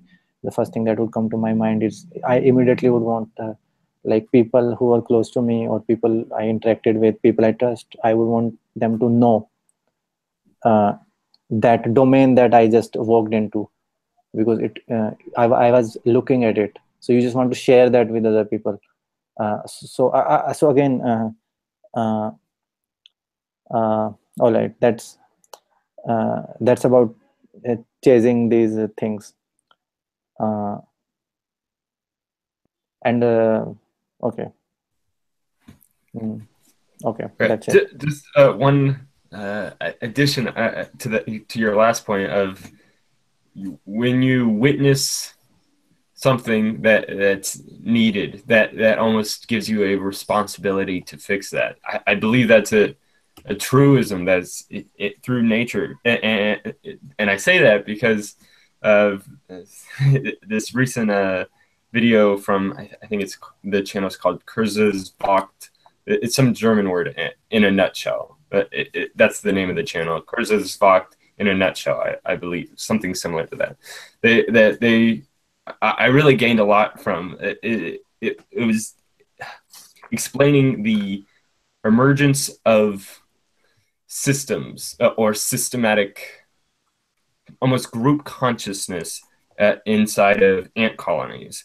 So how ant colonies are able, or how ants as a large amount of tiny individuals are able to kind of be smarter than the sum of their parts. So they're able to adapt to change in ways that the ant colony almost exists as its own system of consciousness in a strange kind of abstract way of thinking. The ant colony in itself is a collection of subsystems, just in the same way that a human is a collection of subsystems and subpersonalities, and there's microbiomes of bacteria in your stomach that is telling your brain to feed it a certain type of food, and there's a lot of different aspects of almost everything that is built up of smaller subsystems. So anyway, with the ant colony, if say an anteater comes by and eats 40% or maybe even 80% of the gatherer ants, then those gatherer ants are no longer part of the community, and if they're no longer there, then the entire ant colony will essentially die. But in order to adapt to those changes, the actual ants that aren't gatherers, so like the workers and the the soldier ants, they're constantly almost counting out how many other types of ants there are surrounding them, so that they share pheromones with each other, and they're able to count how many workers there are. And when they realize after they doing this for a certain amount of day, they realize that there's a very minimal amount of say gatherer ants. That ant that counted that and realized that, they go through the process kind of to become a gatherer ant in a certain way, because otherwise the entire system would fail. The ant colony would fail. And so it's this system of identity within the ants that is able to be adapted based on the environment's necessity for it. So that's what Jordan Peterson was saying, that the necessity of morals, as well as the necessity of kind of identity in a certain way, based on the environment surrounding you. So I think, especially what Jordan Peterson was saying, that necessities kind of came about, or no, not necessities. Morality came about through the necessity through, I guess, the environment, and they just kind of evolved into something that is useful. Okay, I'm sorry, but I have to go now. Okay. I feel so bad because you didn't even get to say anything. I'm sorry. Yeah. Yeah, no problem. Yeah, we only schedule 2 hours for these talks, so Federico, etc. But yeah, go Nata. Yeah, I wrote the question in the document, so you can discuss it if you want to. Otherwise, I'll take it next time. But no. Yeah. You didn't get to say anything, so we. So you really have to leave? Yes. Okay. Yeah, I didn't think it would go on for this long. So yeah, well, but you can. I will. So next time we'll start with you first, then. Yeah. Okay. All right. Bye. Okay. Bye. All right. Well, Nata, you can come back and we'll link you to the part where we discuss your questions. So. No, we have to discuss her questions when she's around, so we can maybe do it next time. No, like it's because it's related to her question. Yeah, her question has to do with the lecture, so we can discuss it. Yeah, so because next week we'll be discussing the next lecture, so this week is for this lecture. But the trick to staying on time is to write down your talking points before you say them. So Ben. tip for next time, Sumit. Ben.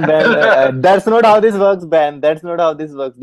It's like Peterson. These ideas just keep jumping up from nowhere. Like they're like little kids. They just do anything. However, while that is true, what I Uh-huh. say is also true.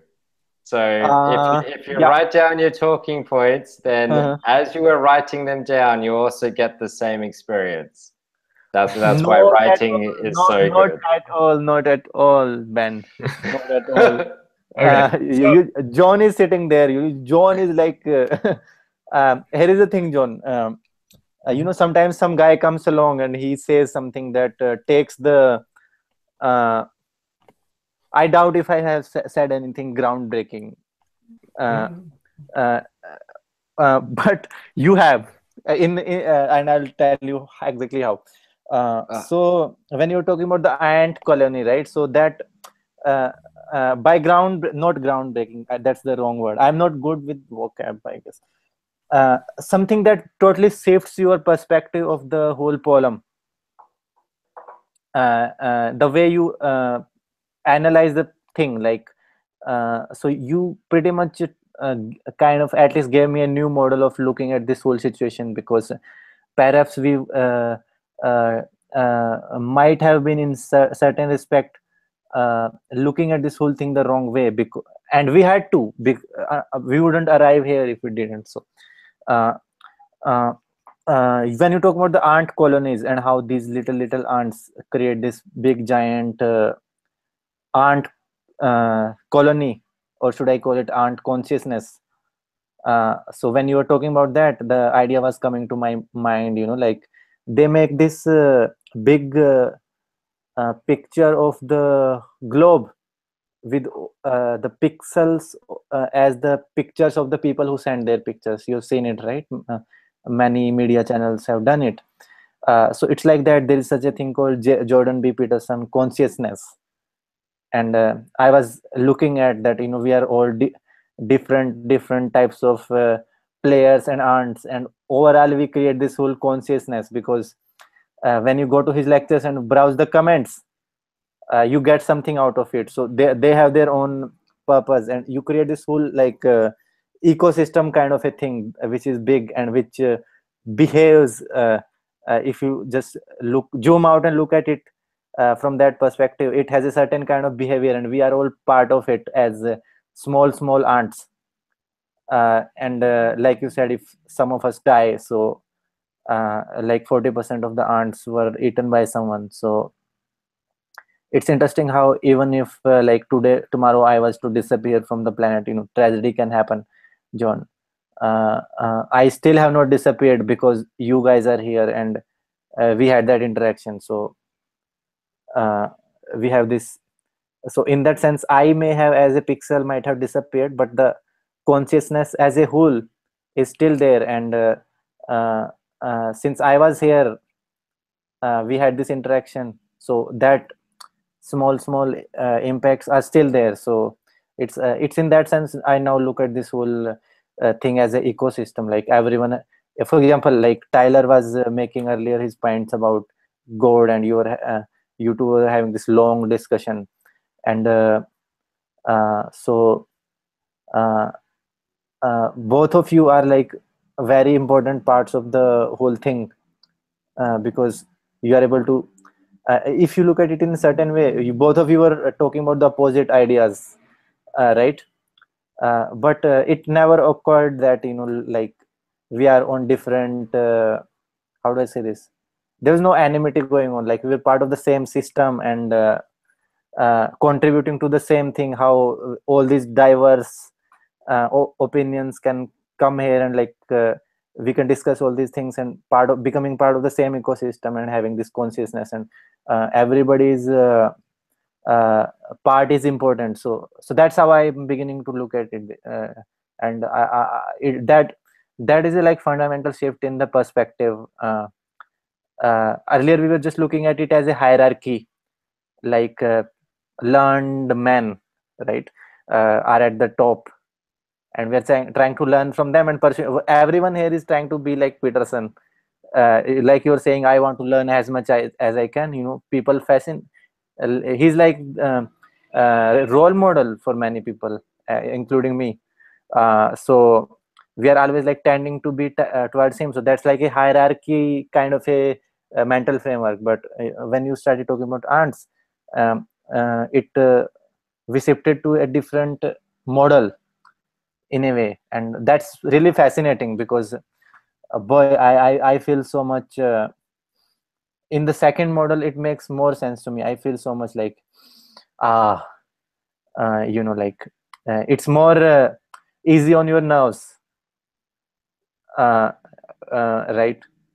I feel certain degree of relaxation, like being part of something like that in a small way. And since I'm looking at this model, I don't even though we want to be part of it and contribute, I want to learn from Peterson, but don't necessarily tend towards him as in to personify him, because now I know it's not about chasing Peterson in the sense that becoming like him.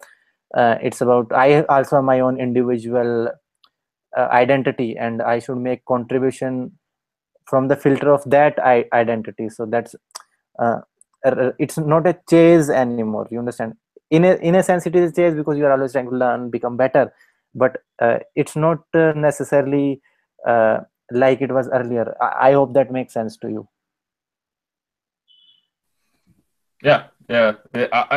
After learning that thing from the video, it really changed the way I thought about identity and how it's necessary inside society, and how we have the capabilities of changing our own identity when the needs occur, or if we see certain needs occur, how we have the responsibility to change ourselves in a way to deal with those needs, which is what evolution is, what adaptation is.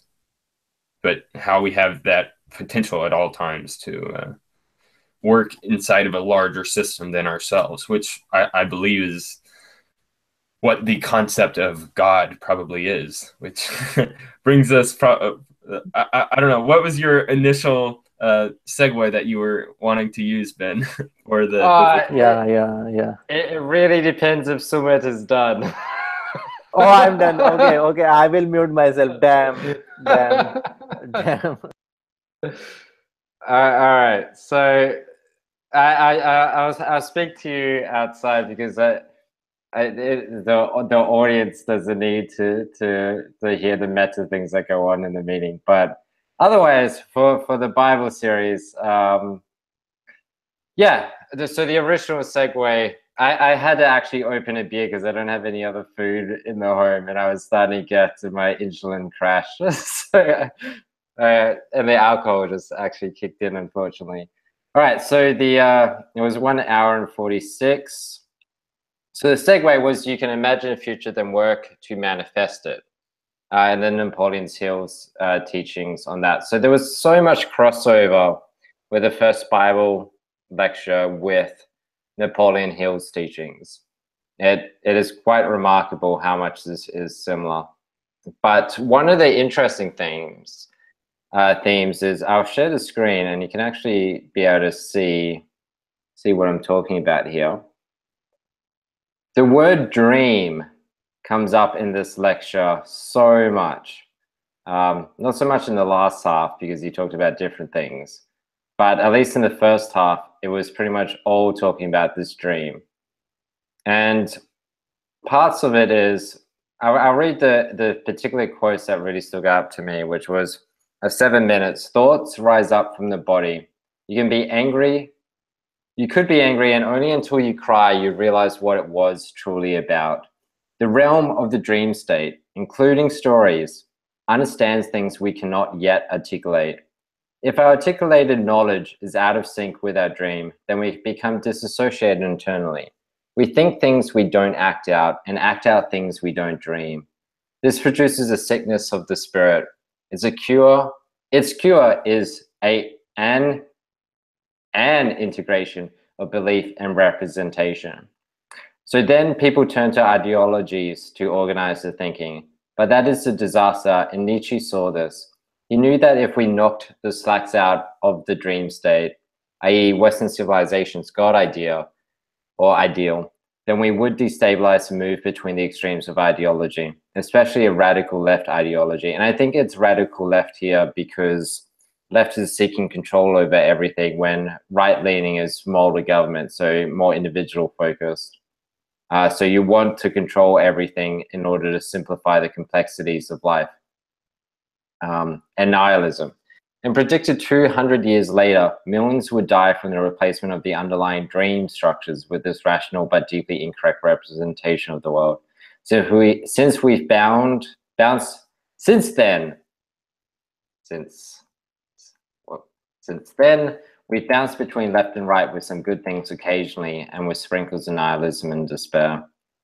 So he mentions dream a bit. This one's probably another good one, which is the Jungian idea of dreams and myths. Dreams give birth to the myth, story and storytelling. Dreams are the birthplace of thinking. Dreams express a reality that is still outside conscious comprehension and articulation. And again, he repeats this again at 26 minutes.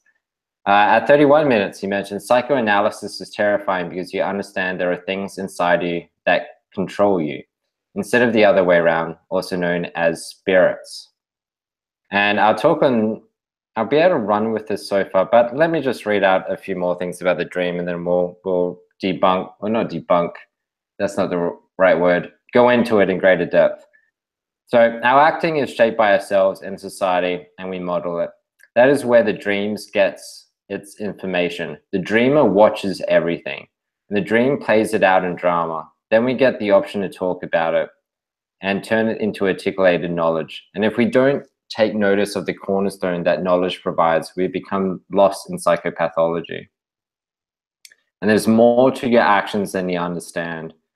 Jung said, everyone acts out a myth, and you should understand what your myth is, as it could be a tragedy, and you may not want to act out a tragedy. Are you being aimed somewhere you don't want to go? So it goes on a fair bit about things like this. And so the largest theme to me was that individuals and societies being operated by a subconscious dream, which is also similar to Dawkins' meme idea. So people who have read The Selfish Gene would know the concept of a meme isn't just the little silly thing. Oh, gosh, damn it. I forgot to click the present to everyone button in Google Hangouts. So none of the audience people on YouTube would have seen any of the things that I had were reading. But whatever, let's stop the screen sharing and just go back to my video. So I have here individuals and societies being operated by a subconscious dream, which is Dawkins' meme idea, that guides and influences us in society through generations that we articulate in art. Our societies, as well as societies, as well as nature's actions or procedures are observed by the dreamer to influence dreams and imagination, to influence articulation as well as language. As the operation of a game has more detail that can be understood, so it is absorbed into the dream, wrestled with, and with those changes acted out upon us with portions articulated. So there's this notion of this underlying dream structure, which you can think of, how would you actually visualize it? Maybe like you can think of it in like this dream theory membrane, so membrane theory, where there's this underlying structure that let's start off with the individual idea. So individually, it's very easy for Western people, and at least for myself, to think of dreams as random noise. And I think maybe for men, maybe this is a little bit more true because our dreams become fairly sexual if we haven't had any sexual action for a while because of the replenishment of sperm. So then for those dreams don't really have any particular supernatural meaning or any higher meaning. They're just purely mechanical to an extent. Or maybe it is maybe not that case where it is that the dreams are guiding us into a sexual nature. And I think that there was a few TED Talks that I've seen where they talk about how the sexual nature or the sexual desire in men is one of the strongest forces of men in general. of humanity, which is touching because I just realized this. One of the chapters in Think and Grow Rich is also about, it's chapter 11, the mystery of sex transmutation, which is the 10th step towards riches. Because in Think and Grow Rich, they talk about it, how you have to get control of your sexual energy and use that in productive means to accomplish your desires. Because if you then do a maladaptive technique, such as, say, watching porn or having sex with people that you don't find idealistic or that match your ideals, then it is something that keeps you absorbed in the depths of the underworld rather than rising above it. And so maybe it is the case where those little dreams, the sexual dreams, are actually a compulsion to make life better, because again, they only happen when a certain desire isn't actually meeting. So the replenishment of sperm, because the sperm isn't being utilized in normal sexual activities, which would then say that there is a desire or component in your life that needs to be fulfilled. So it's quite, so maybe that it isn't just noise. Maybe it's actually compulsion to solve something. But I digress. The point here is, what happens is, so one of the themes is that, I think it's the one, yeah, the fear of God is the becoming of wisdom. It is the knowledge that you are not entirely in control of yourself. Great forces are at play that you cannot understand, will not understand, and have no control over, that influence and mold you. So again, he talks about this as pretty much the role of psychoanalysis, which is to realize the things that are influencing someone beyond their control, which is called spirits, or we colloquially have traditionally called them spirits, or even gods. So if you believe in a multi-god society, then the gods act as the more spirits, which are forces that influence your life. So, okay, there's going to be a series of concepts that orient themselves together to be able to communicate what Peterson has been talking about in this thing. So let's put the dream thing on hold then, because to understand it, then you need to understand spirits or gods. So let's talk about the other takeaway, which was the architecture of the God belief.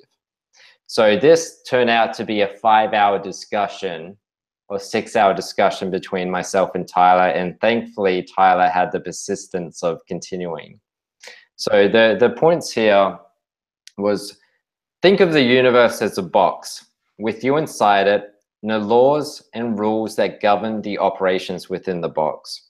The ways in which the environment influences you are that which is beyond your control, which we perceive or conceive as the spirits or the lowercase gods. So if you have a society with different gods, then those gods, so I think in spiritualism or Hinduism, you have different gods that manifest different forces in life. And the Egyptians did the same thing, where they had multiple gods, and each god was a different thing that influenced society or influenced yourself. And then these gods battled it out. So if you think of the person within the actual box structure, then the world is influencing them, or the rules within that box is influencing them. And then those are the different spirits. But then the rule maker that set up that box, set up that environment, is a capital G God, the God of the gods, right? And then with that, if you then align yourself with the rules of the environment that you understand, then you align yourself with God. And that will then produce the best results. So it's interesting. There's a book which is called by Daniel Defoe about the use and abuse of the matrimonial bed or something like that. And he talks about this as well, where, for instance, when foreigners went to when the initial, captains on the ships went to an island and everyone was naked, they viewed that as savages. However, in those environments, there was no need to actually wear clothes. So they viewed them as savages because they were naked. But in those environments, there was no need to wear clothes because there wasn't disease and that you could catch from not wearing clothes, such as STIs or infections that could come from mosquitoes and whatnot. And it was hot, so there wasn't really any need to wear them. Whereas if you were from the Northern Hemisphere where it's super cold, then there is a need to wear clothes. So what happens is your beliefs in the world, or your God beliefs, actually manifestations of the environment about how to act. So it was the development of modesty as well as dignity. So we develop modesty from the need to, clothes become a battle of modesty because our environment particularly needs it. So being cold, or the prevention of spreading STIs when you actually sit on a chair that a different nudist has sat on. So those things really help. Now, science helps us understand the environment and rules, which reduces the placeholder that God covers. So before we had science explaining most natural phenomena, then God branched on to a lot bigger things. So why does the sun do this? Or why does the weather patterns happen? Like if it rained, then it was God's tears. Or if there was a drought, then it was God's punishment. So since then, or if there was a tornado, then or natural disasters, then again, it was God's punishment of the wicked. And this is like the flood story, or one perception of the flood story. But then as science has developed, then we've actually taken the spirits or gods that have affected us in ways that we didn't understand, and actually internalized that into ourselves. So with each reduction of that placeholder into human power, we transmute an external God that influences us beyond our control into an internal God that we control. So then this then makes the idea of we are gods, and Nietzsche talked about this as well, which is where eventually it will come to be where we do consider ourselves gods, and that can wreak havoc. So there seems to be two levels of abuses here. One is the abuse of I am God. But that is problematic, as there will always be something unforeseen that will take you down.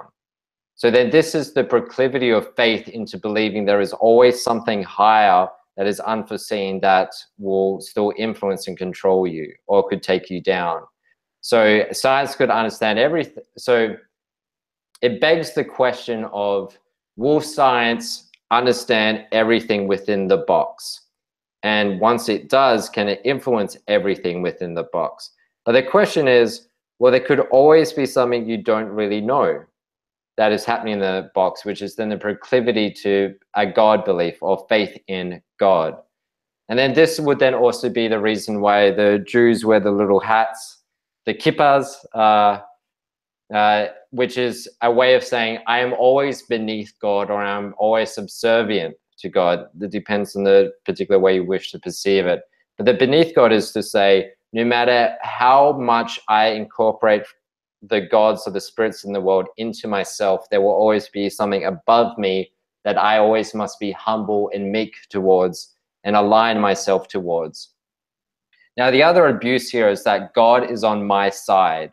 So you could always be wrong as well. So for instance, you can think of this as the jihadists about to blow themselves up. They believe that God is on their side and they're able to commit an atrocity because of that. In their view, it is an atrocity. They view it as God's work.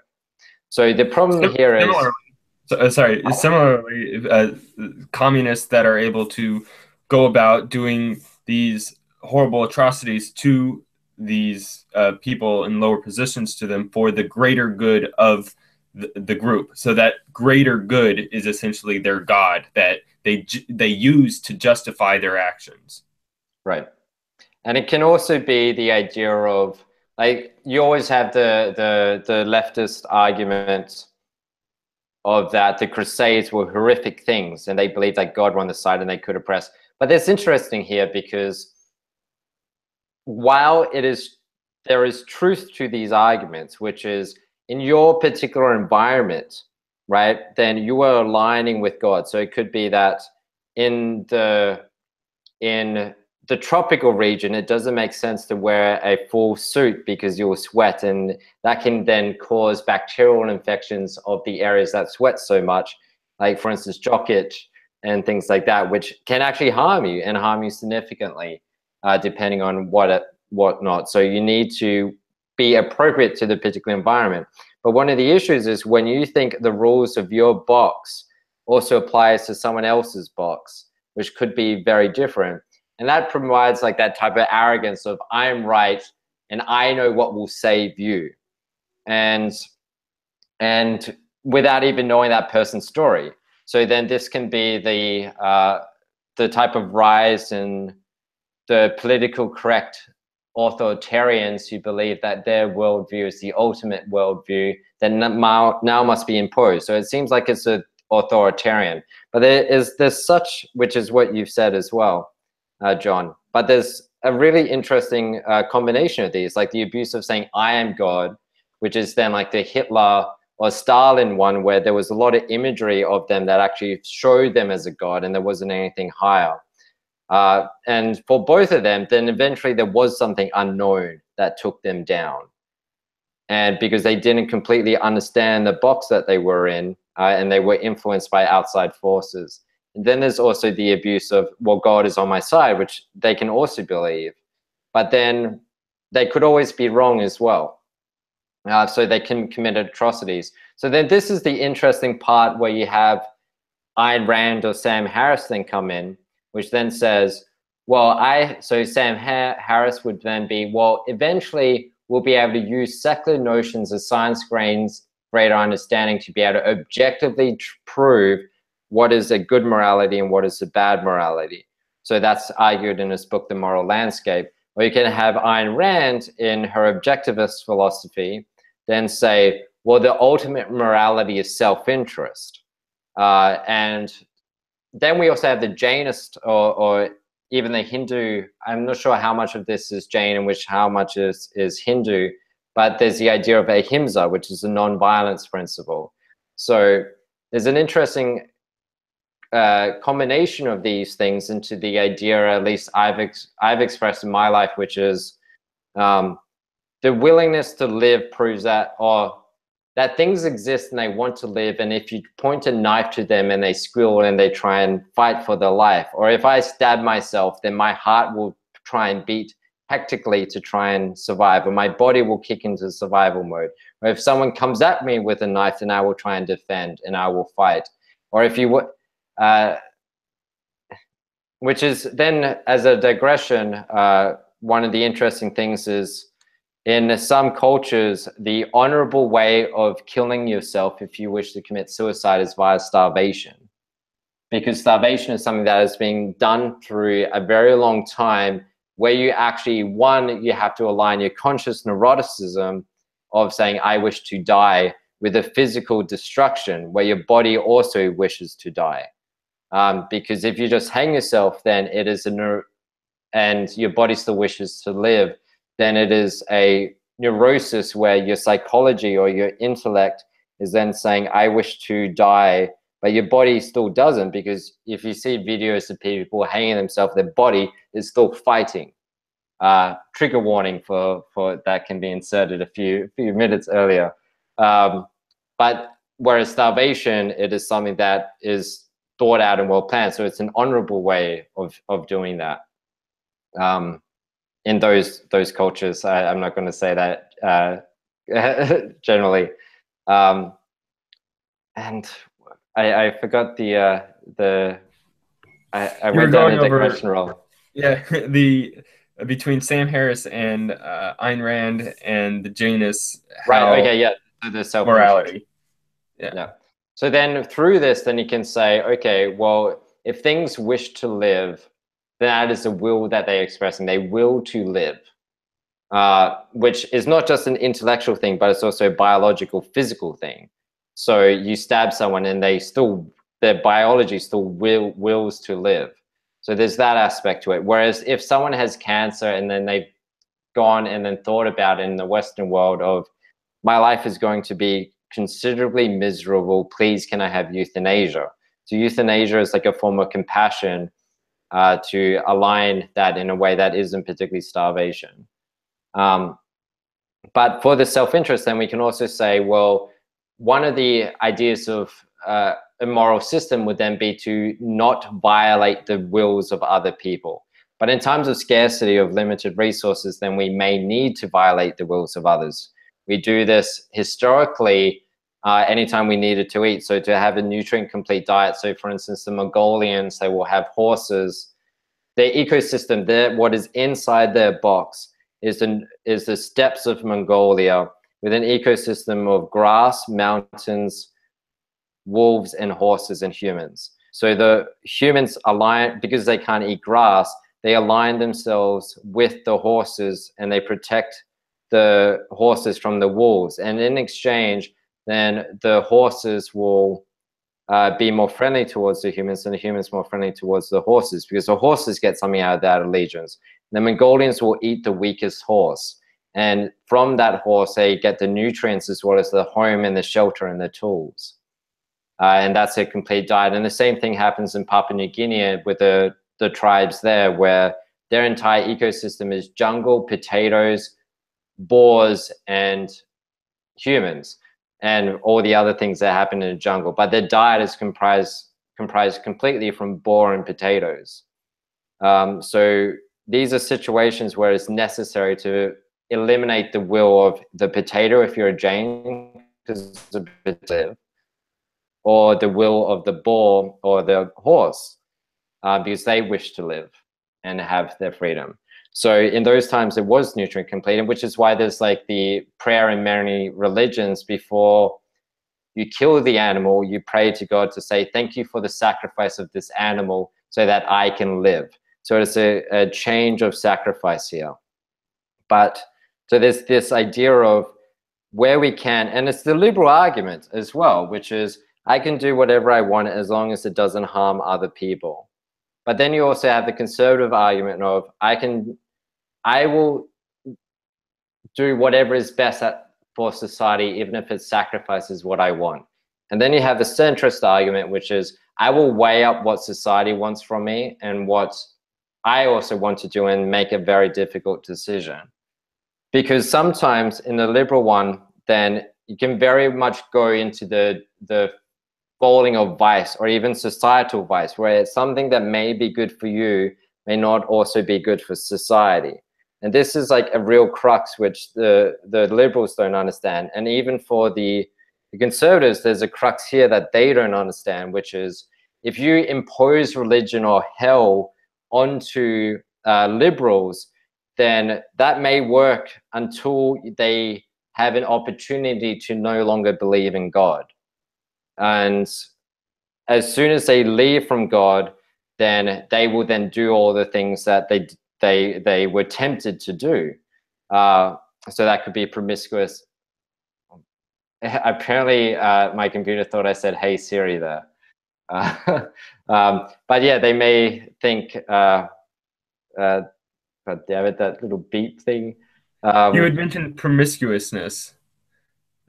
So I think in line with morality, centrist. Yeah, so there may be cases where the centrist is better off to do it. So it's something that both sides need to see, and they do. And again, this would then be like the abuse, which is you could always be wrong. So if you think God is on my side, then you could always be wrong. So the liberal, even if they're secular, then they're still making a juxtaposition of the God belief or God architecture to say God is on my side and you guys are wrong. But there is a inclination here, which is that as we remove more from the placeholder of God and integrate more into ourselves, then it should allow us to better reason about what is right for humanity. And from that, then Iran would also, again, she would say self-interest is the ultimate virtue. And it really seems to be to some extent that way, because if you view self-interest as not just yourself, but also if I operate within the constraints of society or the rules of society well, to an extent, while balancing my self-interest, if I find a balance between those two interests, then I can rise to the top of not just my own dominance hierarchy, which a serial killer may do, and not just the dominance hierarchy of society, which a servitude, a servant would do, but you would rise to both, where you can actually be that Uberman which can manipulate and trickle down the spoils to society, because society will propel you forward because you're abiding by rules that it wishes to entice, as well as you will abide for it because of the happiness and joy and fulfillment that you will have. Now, when this comes into the dream notion, it's quite interesting because so that was a bit. Let's just go on the comments for that one, because the dream notion is fairly separate, but we need to build on that, and that was a significant portion. So, is there any feedback just on that notion? No, I particularly enjoyed. For some reason, I can't hear you right now. Oh, what can you hear me? What has happened? Did your headphones die? Or I guess you wouldn't be able to hear me anyway. Wait, has my headphones died? Is that what the issue is? Let me see if my headphones have died. Get to my. Okay, it's back. Okay, yeah. Great. Sorry. What I particularly gained insight, I suppose, from gained from I was the notion of those that were brought up in a particular environment, say the Inuit in Alaska or up in there. Their environment has trained them that, just for this one instance, we'll go with clothing, because they need cloth in order to stay warm. So I'd imagine, at least, I don't know if this is accurate, that they would have a higher prudishness for, and I think that's accurate, because there's the Eskimo kisses that they're called. That's just the wiggling of the nose, which is still a very affectionate kind of symbol, I suppose, that the Inuit use to show love for each other. When it's very, I mean, it's optimized for that environment of having your face entirely covered except for the tip of your nose. And so if you just have that kind of, I don't know, tapping of the nose between another person, that's their sign of love.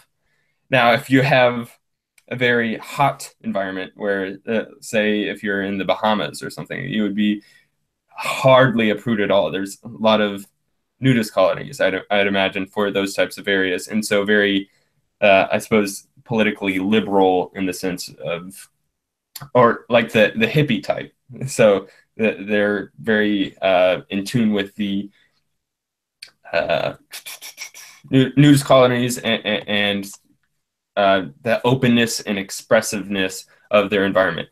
So, yeah, these two environments craft these two entirely separate moralities, which, depending on the environment that you're in, are necessary. So there's no like correct answer. That it's the pragmatic kind of solution of, depending on your frame of reference. So if your frame of reference is up in Alaska, then morality, what a better solution is to be well bundled and well clothed and more prudish, I suppose.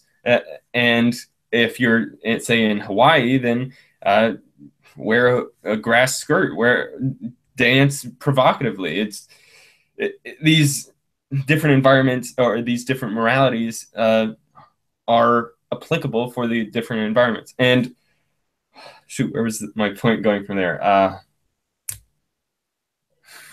Okay, so the environments are applicable. Okay, in certain respects. Okay, the frame of reference for pragmatism, and a little bit before that.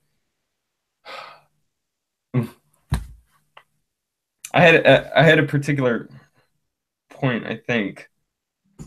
Oh yes, okay. So when there's that mixture between these two different peoples, I should say, from these different environments that were raised in these particular environments for the moral or behavioral behaviorally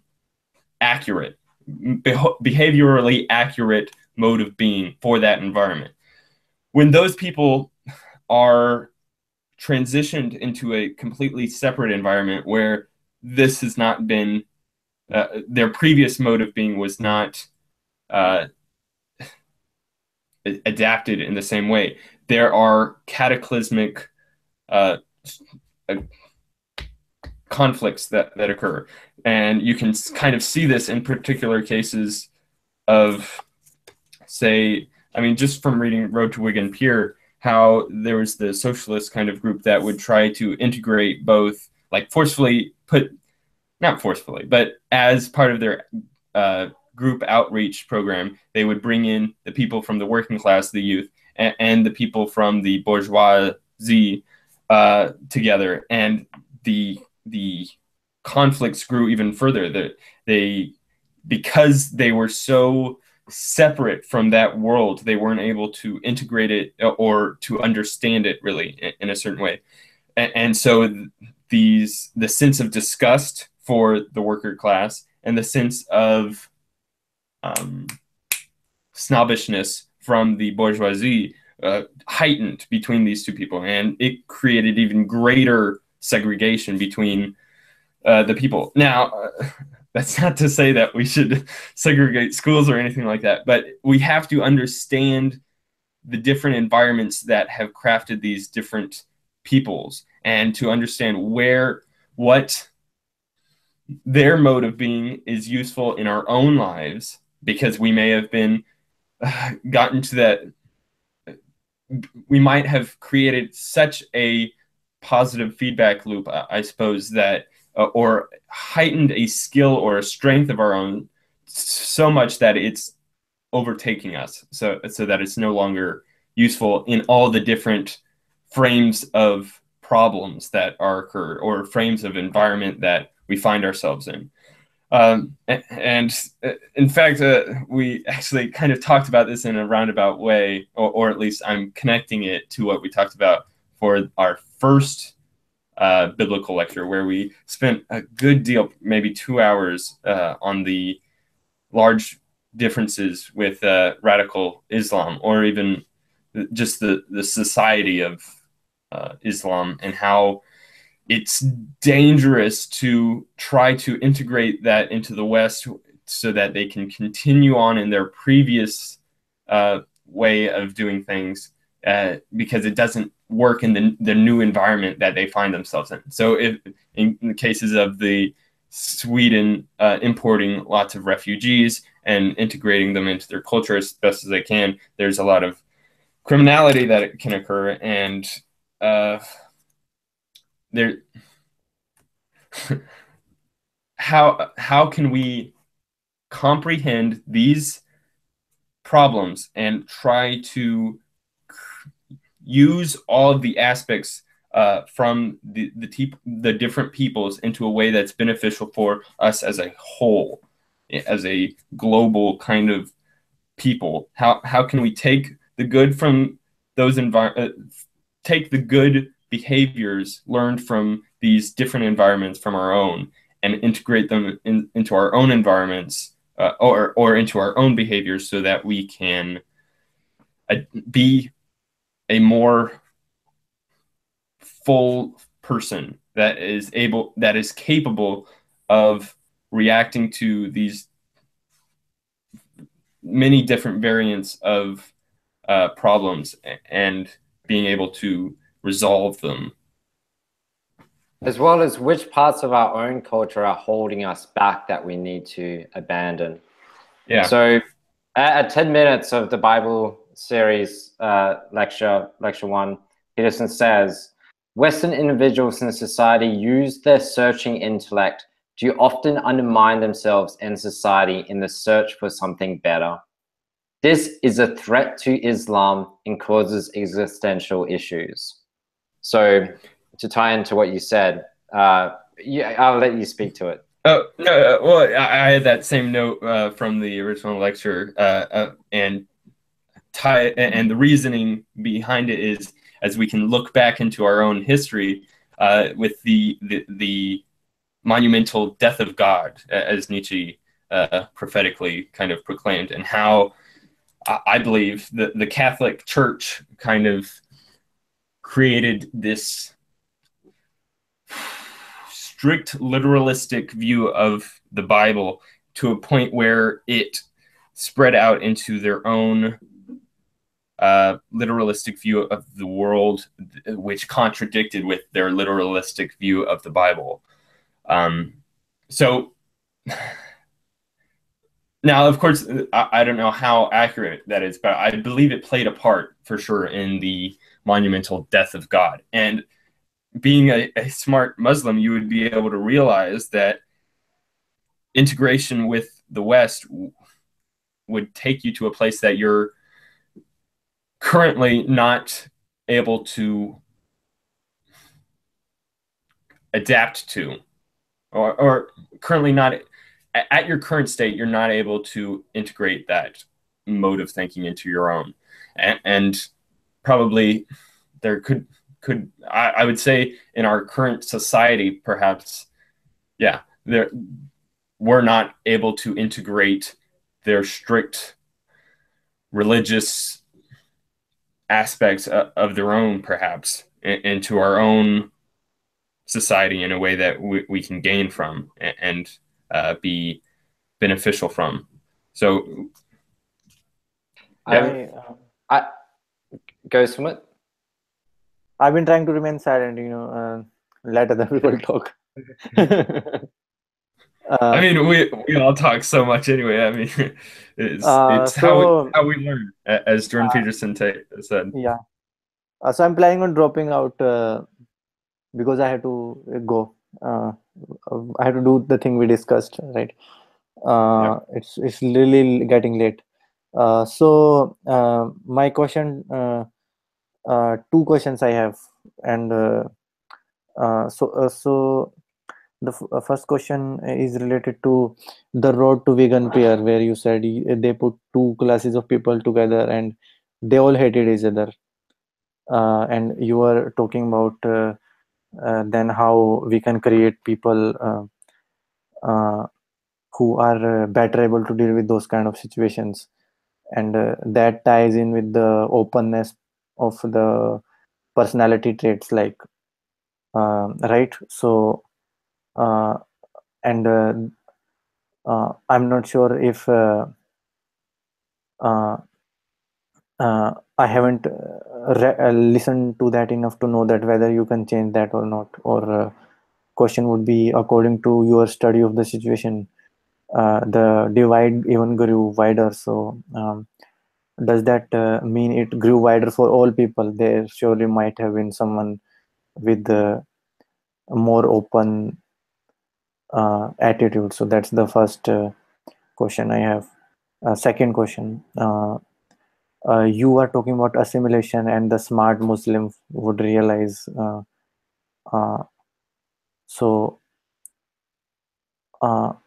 it's interesting that you use the word smart, because I would say that if you didn't use the word smart, I would say that maybe they are not interested in assimilation.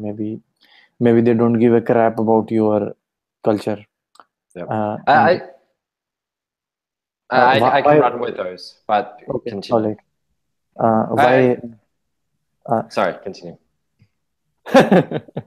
Why? Like, why? How does it? I will drop out after asking the questions, and I'll watch later. Okay, cool. So I can. You muted your microphone. I thought that was this. I'm working with an old laptop. Anything happens here. Okay. So,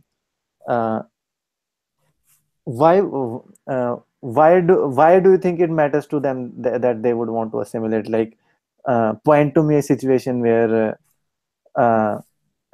like they did not, like, I don't know to what extent the news is true, all these in the YouTube or in the Fox News or whatever, that people seem to be going out of their way to accommodate them. So point a situation where they did not assimilate and it hurt them. I think it hurts other people, like so point me to a situation where it hurt them, right. Not assimilating. So that is on you guys. Yeah, that's all. I'm done. All right, I can do those things. So before you drop out, I just want to thank you for the thing. Even though I sounded pretty annoyed, it was still valuable that you discuss those things. And as time, things will get better, and we'll get better on time usage. So I'm not just the harsh person. I greatly appreciate it. Yeah, that's okay. I can hold my ground also, like if we disagree. All right. Okay, so for the personality ones, so Peterson has said, damn it, Siri. I don't know how it thinks Peterson has said is a call to activate Siri. God. So okay, I've turned my phone off. So Peterson has said, or at least it seems implied, or I picked it up somewhere else, is that your personality after 5 is pretty fixed. So the first 5 years is the imprinting of your personality and development, and after 5 years old, it doesn't really change.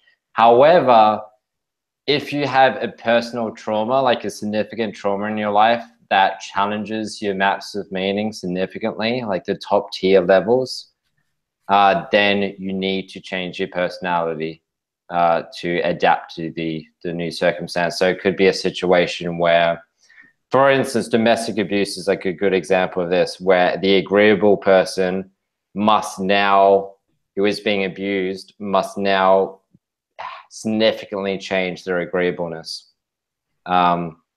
to be able to prevent, so like trauma will happen to this, where we see something horrific or experience something horrific, and then we must change to prevent from being a victim again, or to prevent ourselves from being a victim in the future. And so that's something significant. So like for myself, I was a fairly agreeable person. Then certain circumstances actually happened in my life where I had to significantly change that agreeableness. And one of the things, and I'm not ready to particularly talk about the things publicly. I'm still a little bit unsure about that, but I think I can just leave that there. And one day when I gain the courage to talk about these things, then I will in a different video.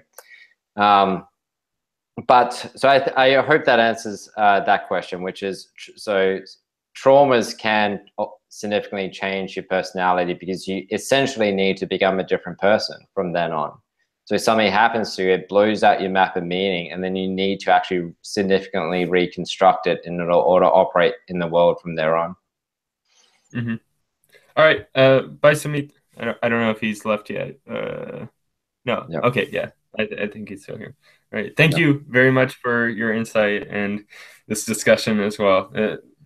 I like you have been gaining so much from just speaking with everyone here and being able to express thoughts that may not even be fully formulated, but be able to interact and try to better articulate them into a way that is useful, I suppose. Oh, he already left. Yeah. But yeah. Okay, I actually also have to leave, but I will still be listening and talking, right. So no worries. All right, I'm going to do a solo run for these last points. Well, I figure since you're still at your laptop, I'm going to be switching over to my phone. As long as you can kind of read off the points both from yourself, Natha, and perhaps maybe even my own points that for the biblical lecture that were down there, or at least I don't know, the ones that maybe have. Okay, oh man, I have too many. The ones that I can run with. Okay. Yeah, maybe. I think we should definitely do Natha's point, whatever she had. I'm not sure where she pasted it. Okay, right. I will actually be right back just in order to rejoin the call from the phone.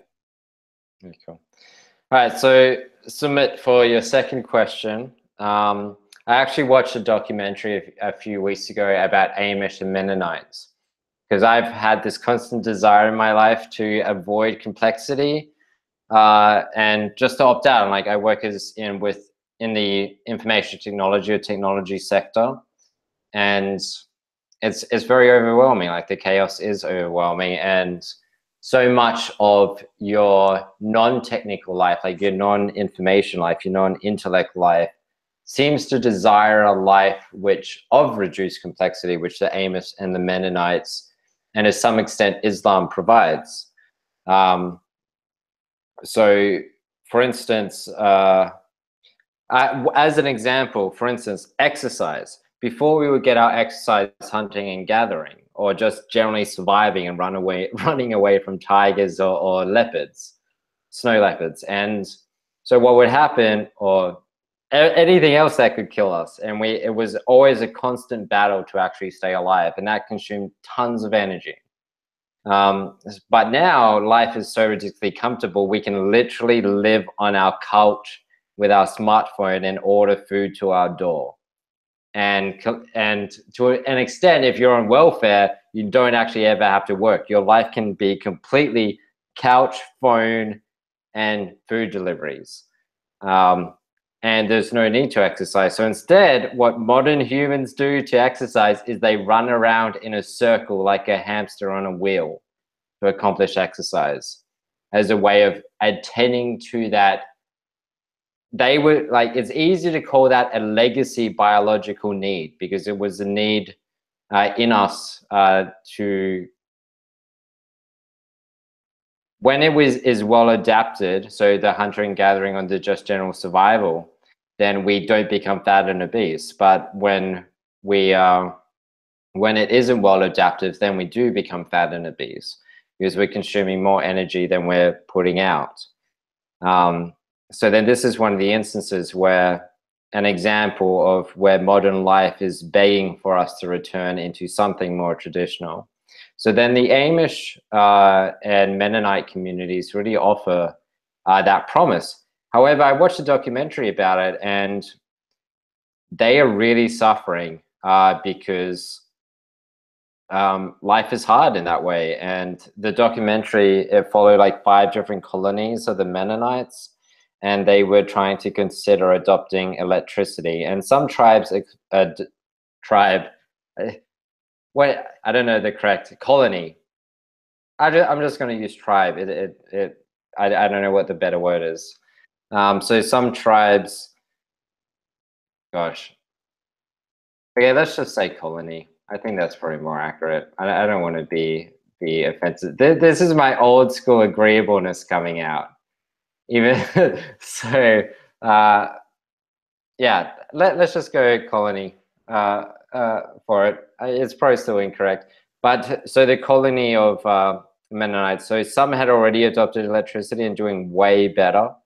Some hadn't yet adopted electricity, but they were suffering hardship. So droughts were affecting their production, and they were they really had scarcity issues. And like the dentist, if they had a toothache, the tooth would be pulled, because they didn't have the ability to do fillings because of the societies were so limited. Like they couldn't mine the things that were required to do fillings and develop the equipment to be able to do fillings.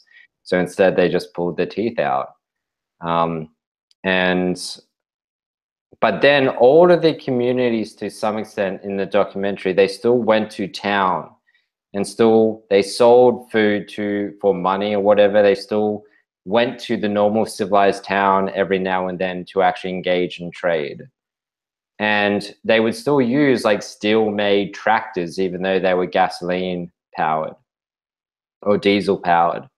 And they were really they were really debating as an existential crisis about adopting electricity.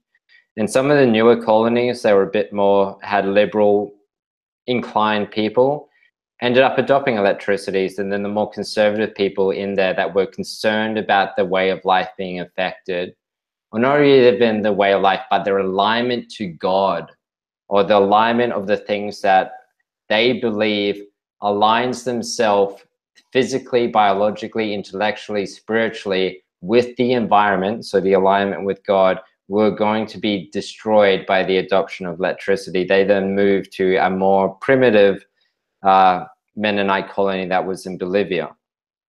And I'll link to the documentary later. But it's really interesting because then one of the colonies that did end up adopting electricity, then soon enough a slippery slope began, and they also adopted TV. And it's really interesting because there's certainly aspects where these things, like with every new invention, is also an opportunity to it becoming a vice or something that actually interferes with our alignment with the rules of biology or the rules of society, or I shouldn't say the rules, but the ways of the environment or the ways of society or the ways of our own biology and our own temperaments. So in modern society, like porn is one of the main abuses, where it can be this empowering thing. I don't know how, but it can also be this hugely detrimental thing that is cocaine, and as detrimental as cocaine for men. I'm not sure if you're still participating, John, or if you're just listening in. Yes, I am. On my drive up, I'll be able to discuss with you whenever I get points. Which I have one now. Going back to the Amish and the communistic and the Islam. There may be some sort of connecting factor between there that was discussed, I think, in early in the lecture when he was talking about what dreaming is, and so how I love the point he made about how there was the mice that would go through a maze, and then later when they were in REM sleep, REM state, they were replaying what happened in the maze and how to do it faster next time, essentially. So to dream is to self-reflect upon mistakes and also problems, kind of. And he went on further to say that we do that in our waking life also through art or mythology or religion, of being faced with certain problems and trying to aggregate that into I mean, we do it aggregate it into symbols or pictures. So like I like his idea of a dragon is an aggregation of the term predator, because it's an aggregation of, I gotta stop saying that, it's a mixture between a cat, a snake, and fire, and a bird, which are all predators that were dangerous to us, and those have been kind of mixed together into a symbolic, not factually true creature, but it's a meta true creature, because it's an aggregate. It's a Assimilation? Synthesis? Yes, sure. It's a synthetic. Ooh, that's good. It's a synthetic collection of these different predators that each have their own dangers to us, different dangers, but still can be grouped together and retold to us in stories to elicit these types of emotions and elicit truths that we can use to kind of face those dragons, as it said. Okay, and okay, bringing it back to the Amish and Communistic Party and Islam. So those are all kind of things that have weak artistic culture, I suppose. As we mentioned the other time, that with the Quran, there are it was said that by Muhammad that there is no other truths that need to be explored. This is the end all be all, essentially. I haven't read it, and I'm only this is like secondhand from secondhand, but I think that was the point. So there's no need to continue to explore the unknown in a way, because they've got all the answers, and that's it's empowering for the people in that group, because if you know all the answers, then you never are faced with a problem. You never have to feel weak. You're in your own role, and you can never leave it, but it's a comfortable hell, I suppose. You could say, depending on the situation, but it's like an old chair that you have that may have bad springs or patches in it, and it's kind of scratchy now and then, and it's got cat hair on it. But it's something that you've grown accustomed to, and you've adapted to it so that you're okay with it, essentially, instead of idealizing a better version of a chair that could be more comfortable, that can give you back support, or so on and so forth. So in The Road to Wigan Pier, Orwell kind of mentions how it's hard to create great socialist fiction because there's no real conflict. I mean, that's how fiction is made. It's used through conflict between two different sides, and it can be done through internal conflict or external conflict. But in socialistic societies, everyone's equal. So what is there to have conflict with? And I'm not exactly sure how much. Well, I suppose for the Amish, their main way of life is to stay busy with their agricultural needs, and so maybe through their self limitations, that's not given them enough time to create something of their own. And that act of creating is like dreaming, of self-reflecting on yourself and your society, and figure out what it is that is hypocritical, I suppose, things that don't align correctly. And then if you interpret your dreams accurately or adequately, then maybe that can lead to something better. Maybe it can lead to achieving those dreams or those fantasies. Maybe this is why the Amish, however it's pronounced, has Rumspringa. So it doesn't see the Mennonites. So the documentary that I saw was specifically on the Mennonites, whereas for the Amish, they have this thing called Rumspringa. So it's like when the kid becomes, I think, 18, or the coming of age for the Amish people, then they're allowed to engage in the outside world. So they leave the Amish, I'm just going to say Amish community, and they go into the outside world, and they engage in alcohol and drugs and promiscuity and all the rest. But then most of them end up returning to the Amish community, and that's really interesting, because it seems like then that's a testament to say, well, the Amish community is closer to a beneficial way of life for them. But then again, the alternative is that is too much of a new thing or too much of a good thing becomes a bad thing.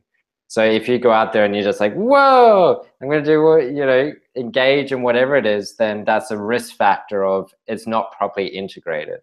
However, they could do that, and maybe one of the parts of that of why it's maybe Amish communities are more successful than Mennonite communities, I'm not sure if that's actually true, could be because of the Rumspringa, where they're able to engage in the outside world and then bring new things back into their communities. So the other point that you raised, which was interesting about promoting comfort. Yeah, I can hear you. Yep, go. Okay. Okay. Yes. So that kind of tradition, it seems, it's very related to the biblical story of the prodigal son, and it's interesting. I mean, I guess it kind of exemplifies the notion of a family or a community, is the fact that you can go out into the world, be essentially broken down into nothing, but still always have the capability of returning home. And that's a heroic act in a sort of way, I suppose, of self and admitting your defeat and to become accepted by that. But it I think it's a side aspect of the overall hero archetype that there is, of going out into the world, learning from it, changing it, and then bringing that back to the community to change the community. Yeah.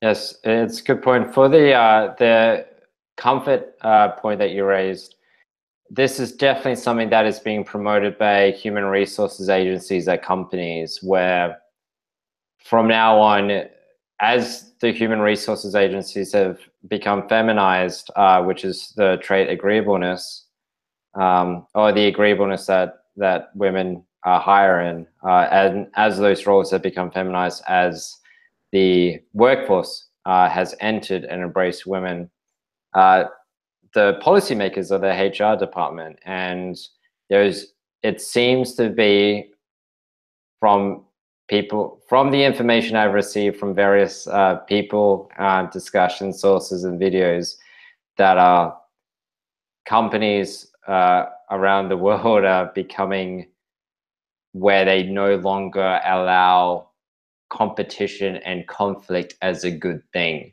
Internal competition and conflict, where everything needs to be harmonious and collaborative.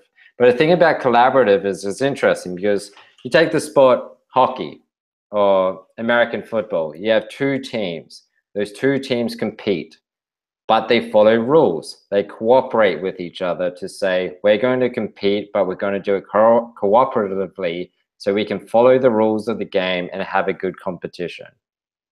And whereas so the members of each team collaborate, but they compete, and it turns into a fantastic thing. So in a company, there's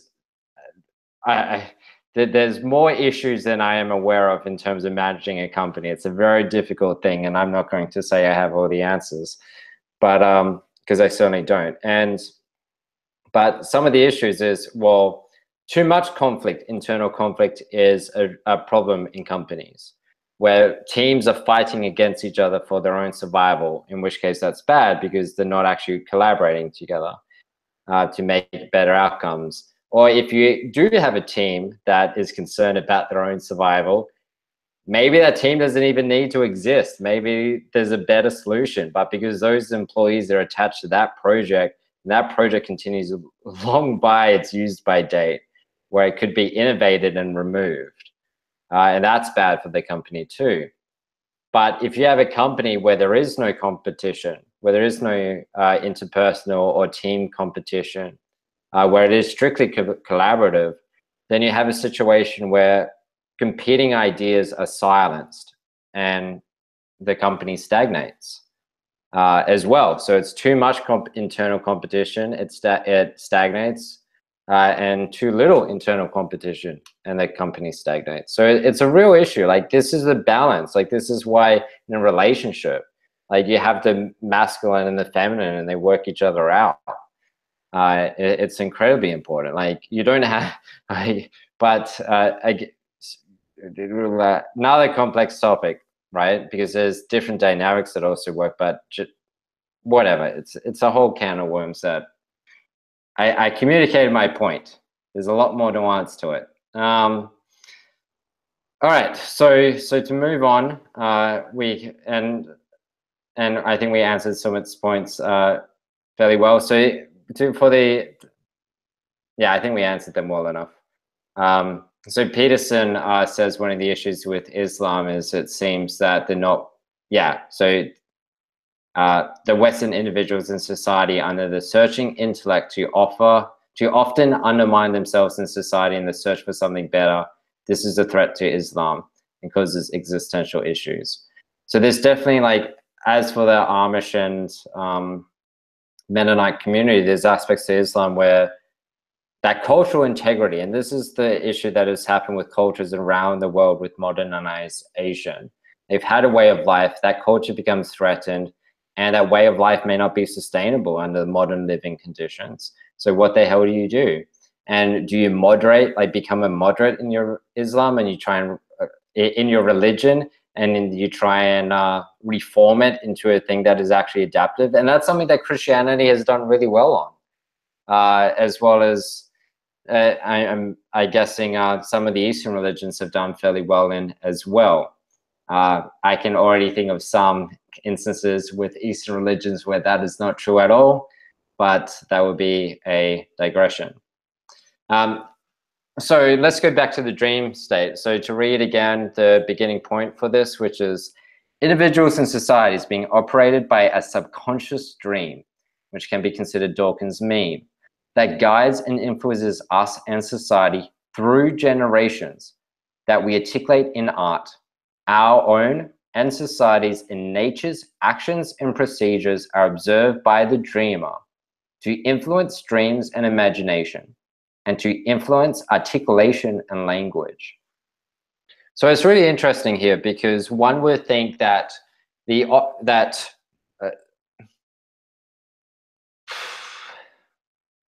it's easy to think that the dreamlike state is the cause of everything, and is the creator of the desires. But the dreamer is inputting things from our actions. So the idea here is society. So I say this at the end. So as the operation of the game has more detail that can be understood, so is absorbed into the dream, wrestled with changes upon, and with portions articulated. And then the next point, when our knowledge becomes out of sync with our subconscious dreamlike state, a sickness of spirit occurs. This leads to nihilism or ideological possession, which Peterson calls a crippled religion. So it's interesting here. So this idea of this dreamlike state that happens individually. So we have this unbelievably powerful unconscious. So it's like the bottom of the iceberg. And we operate in the world mostly unconsciously. Any behavioral psychologist, so there's a person called Dan O'Reilly, and there's a British hypnotist, which I can't remember the exact name. I think it's Dan Brown. They demonstrate this unconscious ruling of you very well. So, you go about your life, and then things happen in your life where you act in a particular way, and you're like, why the hell did I act that way? Why the hell did I say that? That was dumb. And then you may dream about it, and your dream is trying to process and align the state into things that you can act on in the future. So dreaming is like the assimilation of the knowledge and experiences and ideas that we're wrestling with to try and make it into a cohesive form. And then we continue the action. But then there's the idea of the meme, or a societal dream. So society is also operating unconsciously in many different areas, in many different memes. And people are acting in society, or society is acting in particular ways.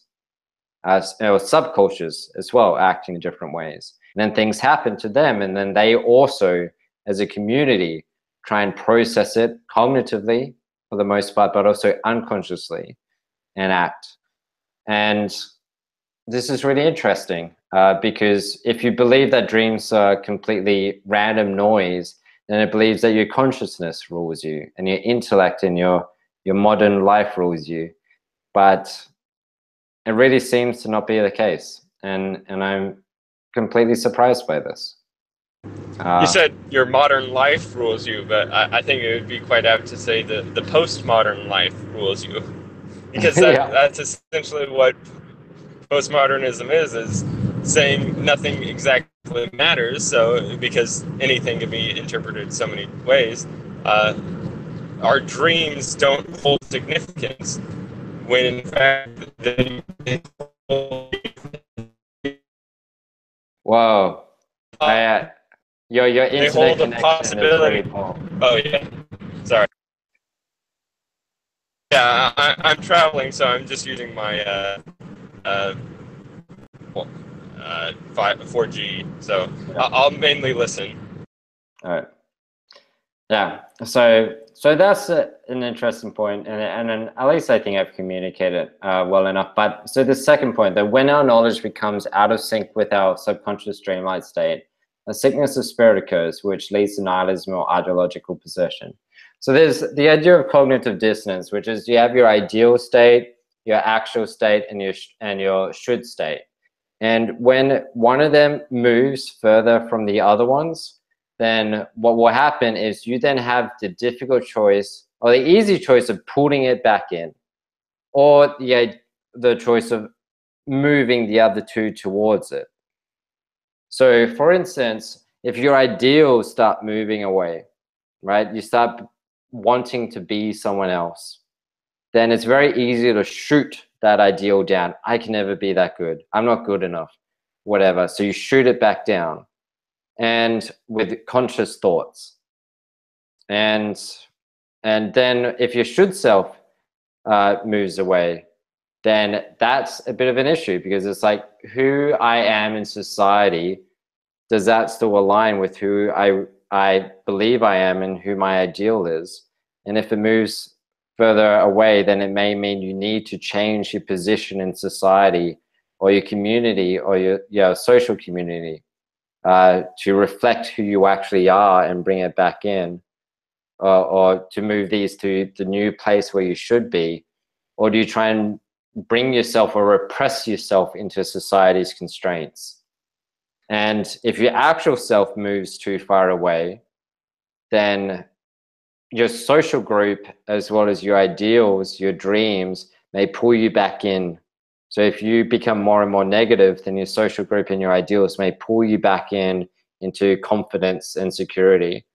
But it could be a situation where maybe you think too much, too good of yourself, and your social group is reinforcing that, and even your ideals are reinforcing that, where what needs to happen is for your actual self to actually get a wake-up call and realize you're pretty shit, and then that's dragging them back down to the actual self.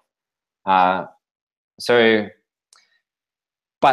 what's happening here is, so it's alignment of your actions, which is the actual self, the ideal self, which is the imaginative as well as the unconscious dream state, as well as the social society aspect of it.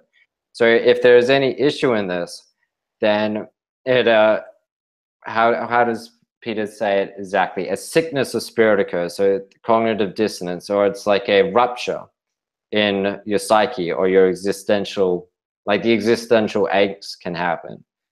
And then what happens is you can fall into nihilism. Yeah.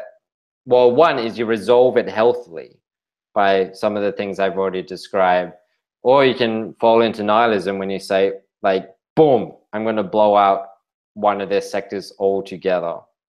Or you fall into an ideology, which can be the social way of explaining any issue that you're having with the dissonance.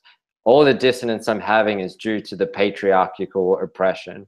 All the issues that I'm having is due to religion oppression.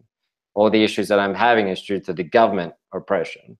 And then you can lash out and really attack that sign of oppression, in which case it's then falling into the abuse of I am God, or it can be God is on my side. Like with ideological possession, it's kind of saying God is on my side, you're wrong, I'm going to take you down.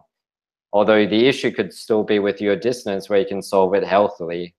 So ideological possession seems to be the idea that God is on my side, and it doesn't believe that they can be wrong anymore. Whereas the nihilism seems to be the I am God. But then there's always could be something for unforeseen. So Tyler had this great quote that he said, which is, if you believe in God, then it could always be that tomorrow saves you, that God will save you tomorrow, which seems to be this idea that, and that prevents nihilism, because if you're in the depths of nihilism, then maybe God can save you. But when we translate that into the language that was used in this talk, then it could be that God, that it's not just God will save you tomorrow, but I will be able to, the unforeseen operations of the environment that impact me will be able to save me. And that will happen because you have now chosen to align yourself with the belief of that God, to align yourself with the rules or the forces that are actually influencing you. So they're no longer at dissonance. So it's a way of solving that dissonance to escape from nihilism, which is really interesting. Really interesting. All right, Nats's point here. Do you think? Oh, question. Hold on. From that go on. point, do you know how to turn off video? Actually, just so that it would be easier It's to already load. off. It's already off for you. No, I know your video from mobile. Oh, Anyway, it doesn't matter. Oh, from mobile, you press the settings and then you go to, I turn my phone off, but if you press the cog and you go to settings and then you'll be able to change like your, I think it's like bandwidth, and then you say incoming video and then make that audio only. Gotcha. Okay, I'll try to do that.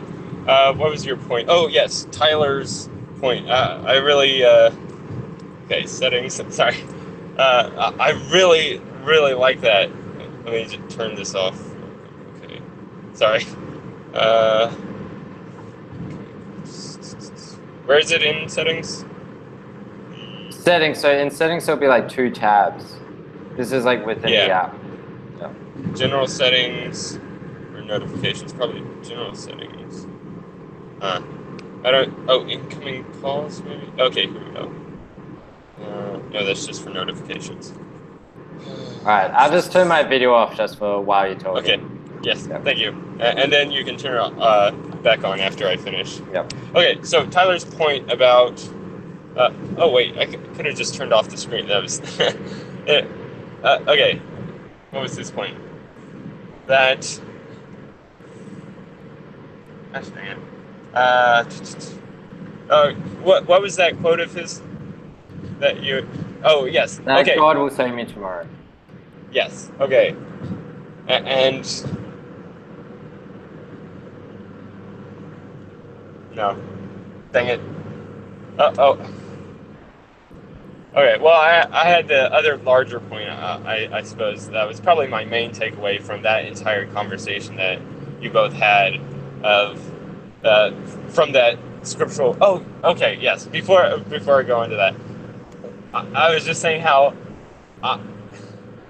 there's so much more meaning inside of these religious ideas than are actually being put into play inside of religious societies, or at least in my own religious society that I've been raised up in and I'm still currently a part of, that are so much more impactful, at least for myself, in being able to understand everything, it feels like. Because, I don't know, there's that conflict that in between science and religion where both will kind of separate themselves from the other and then proclaim that the other is false, essentially.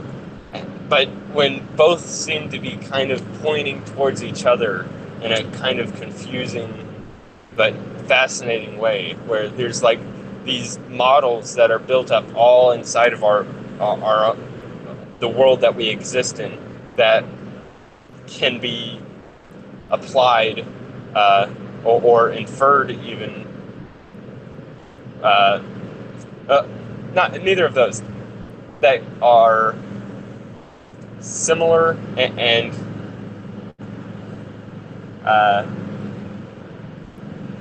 agreed upon, I suppose, inside of the biblical texts. That I don't know. I just find so fascinating. And let's go ahead to now this point, because I had a larger kind of encapsulation of everything that I can get to later.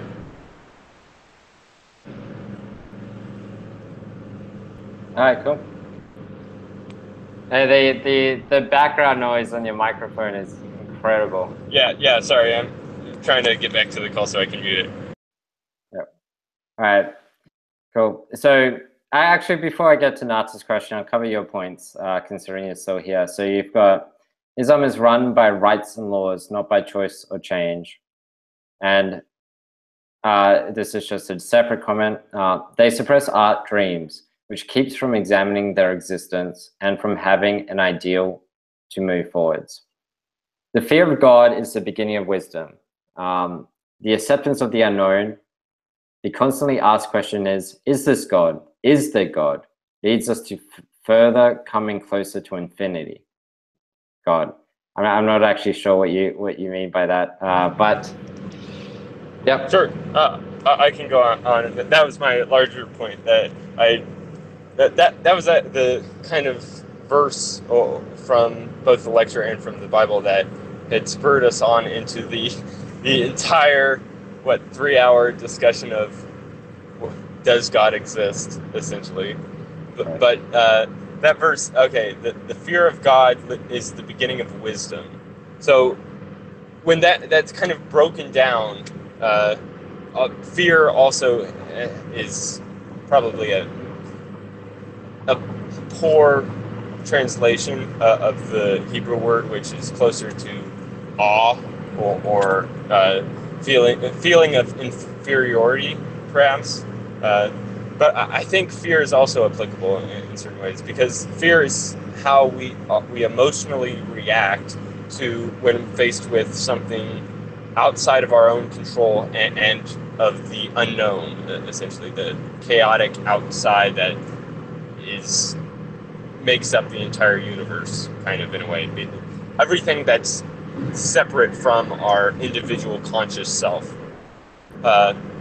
Okay, so the fear of God is the beginning of wisdom. So by having that kind of fascination, reverence for the things that are unknown to you, that are making up the substructures of the universe, such as you can have the fear of the sun, because the sun has the potential to die out and our entire planet would starve and freeze to death. But it also has the potential of life, that we can be thankful to it in a certain way, because it gives us life-giving solar radiation, that it makes up our plant species, and it's also the birthplace of atoms, which can, or it's the birthplace of elements, that different types of elements that can be propagated outside of out into the universe and possibly make up life, as the theory kind of goes.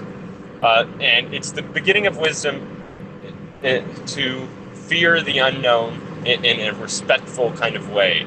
And that's kind of the scientific method in a sort of way, because when we're faced with something that we don't understand, in order to gain wisdom, we have to realize that it's not something that we understood previously. So that idea of God is something that you can't label, you can't put boundaries upon, you can't explain exactly, because it's the encapsulation of everything that we don't know. So as soon as you know something, that's instantly not God, I suppose, in a kind of way. So, but it's dual, because it's God is the man. I mean, we ourselves have an aspect or an image of the likeness of God, because we have the capability to,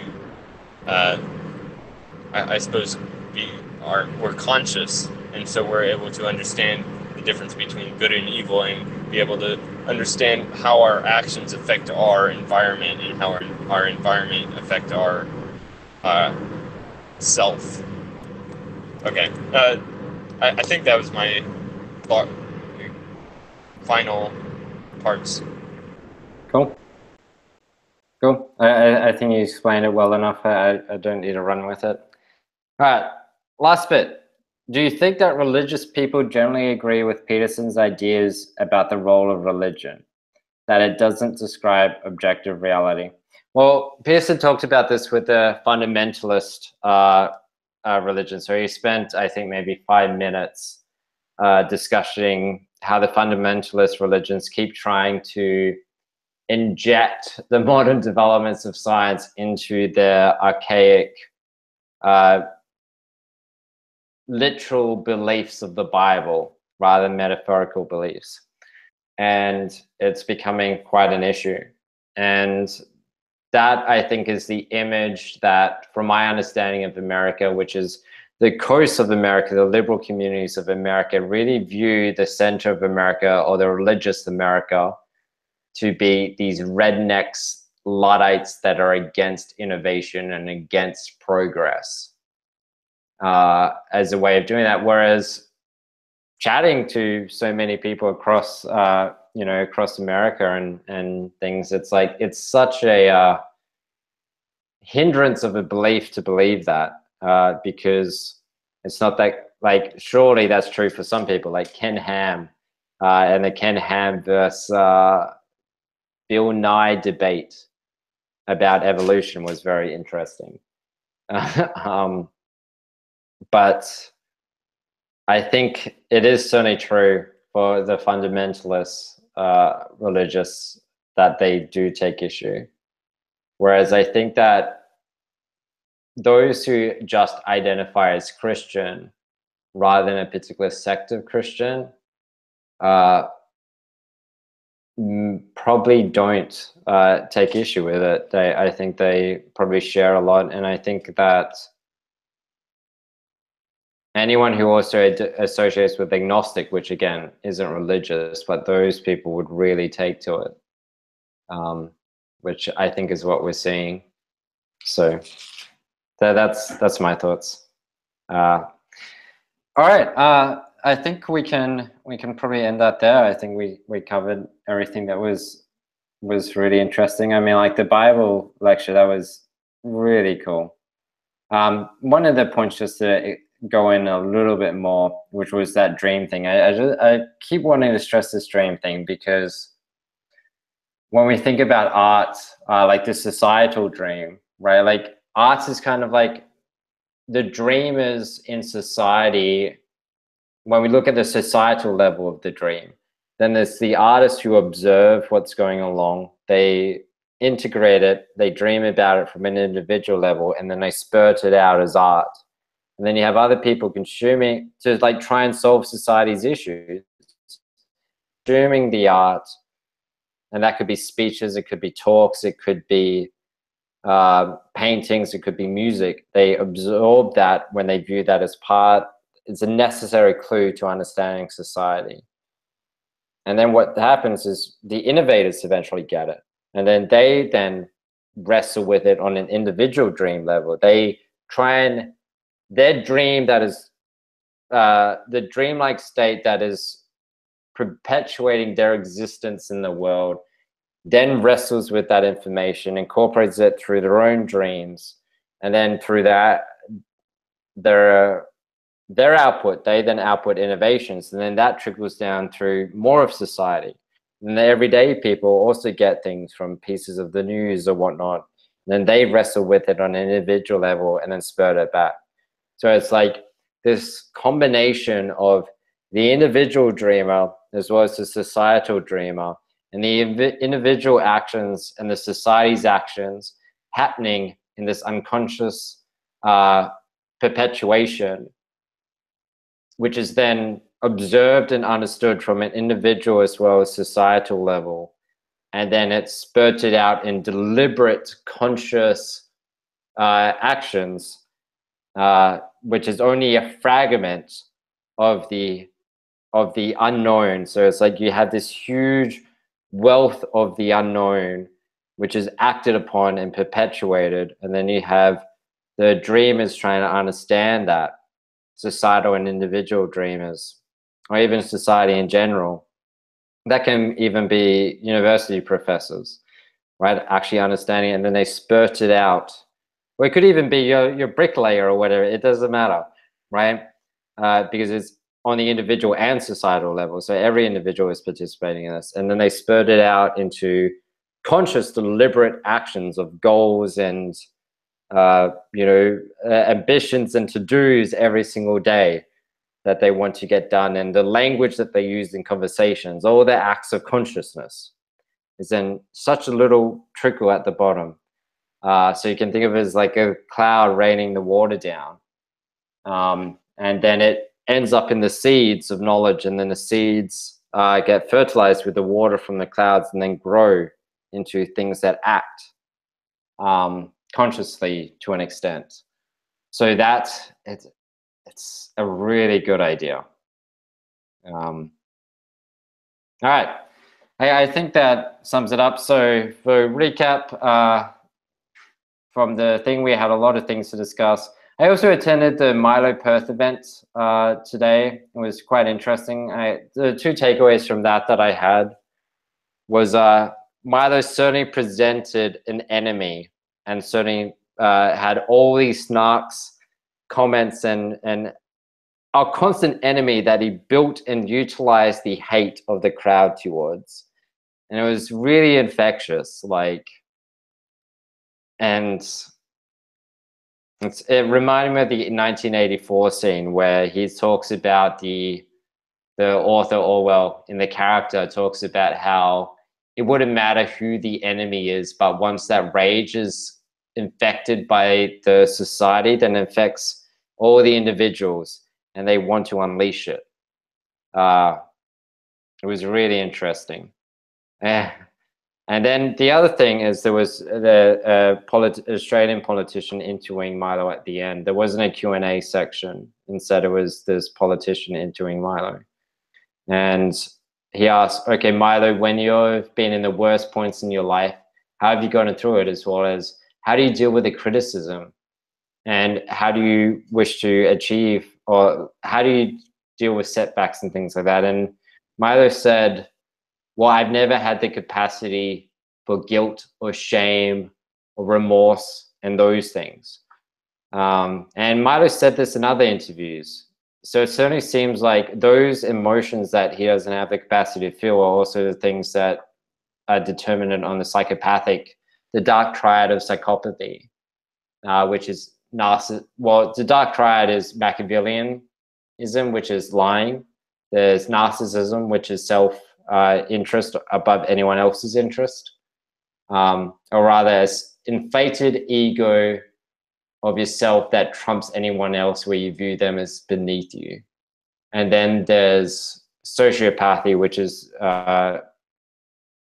not wishing to, the inability to feel empathy towards others or sympathy, where if you hurt someone else, it's their fault for being hurt. So the lacking of shame and guilt, as well as remorse, as well as combined with Milo's provocateur nature, it seems like he's fairly high on the psychopathic spectrum. And we're all high. I mean, we're not all high on it, but we're all on the spectrum of varying degrees. And only when that spectrum of one of those triads goes so far, like past a certain threshold, then it really becomes an issue. So it's fairly interesting, because my question that I was going to ask Milo, if they did have a Q&A section, which they didn't, is if you were in which was back in 2014, you were a more timid Gamergate journalist, what changed inside you that allowed you to take the opportunities that allowed you for the fame and fortune that you currently have, as a way of trying to figure out what he did so I could apply it to my own life? But if it is just that he has the biological disposition of being high on the psychopath spectrum, then that kind of rules out people from being able to imitate him freely through applied knowledge, which is a little bit unfortunate. I mean, he did give one of the answers, which was, there was a stage in his life where he was at rock bottom and he got sick and tired of being there, and he realized being at rock bottom was due to his own mistakes.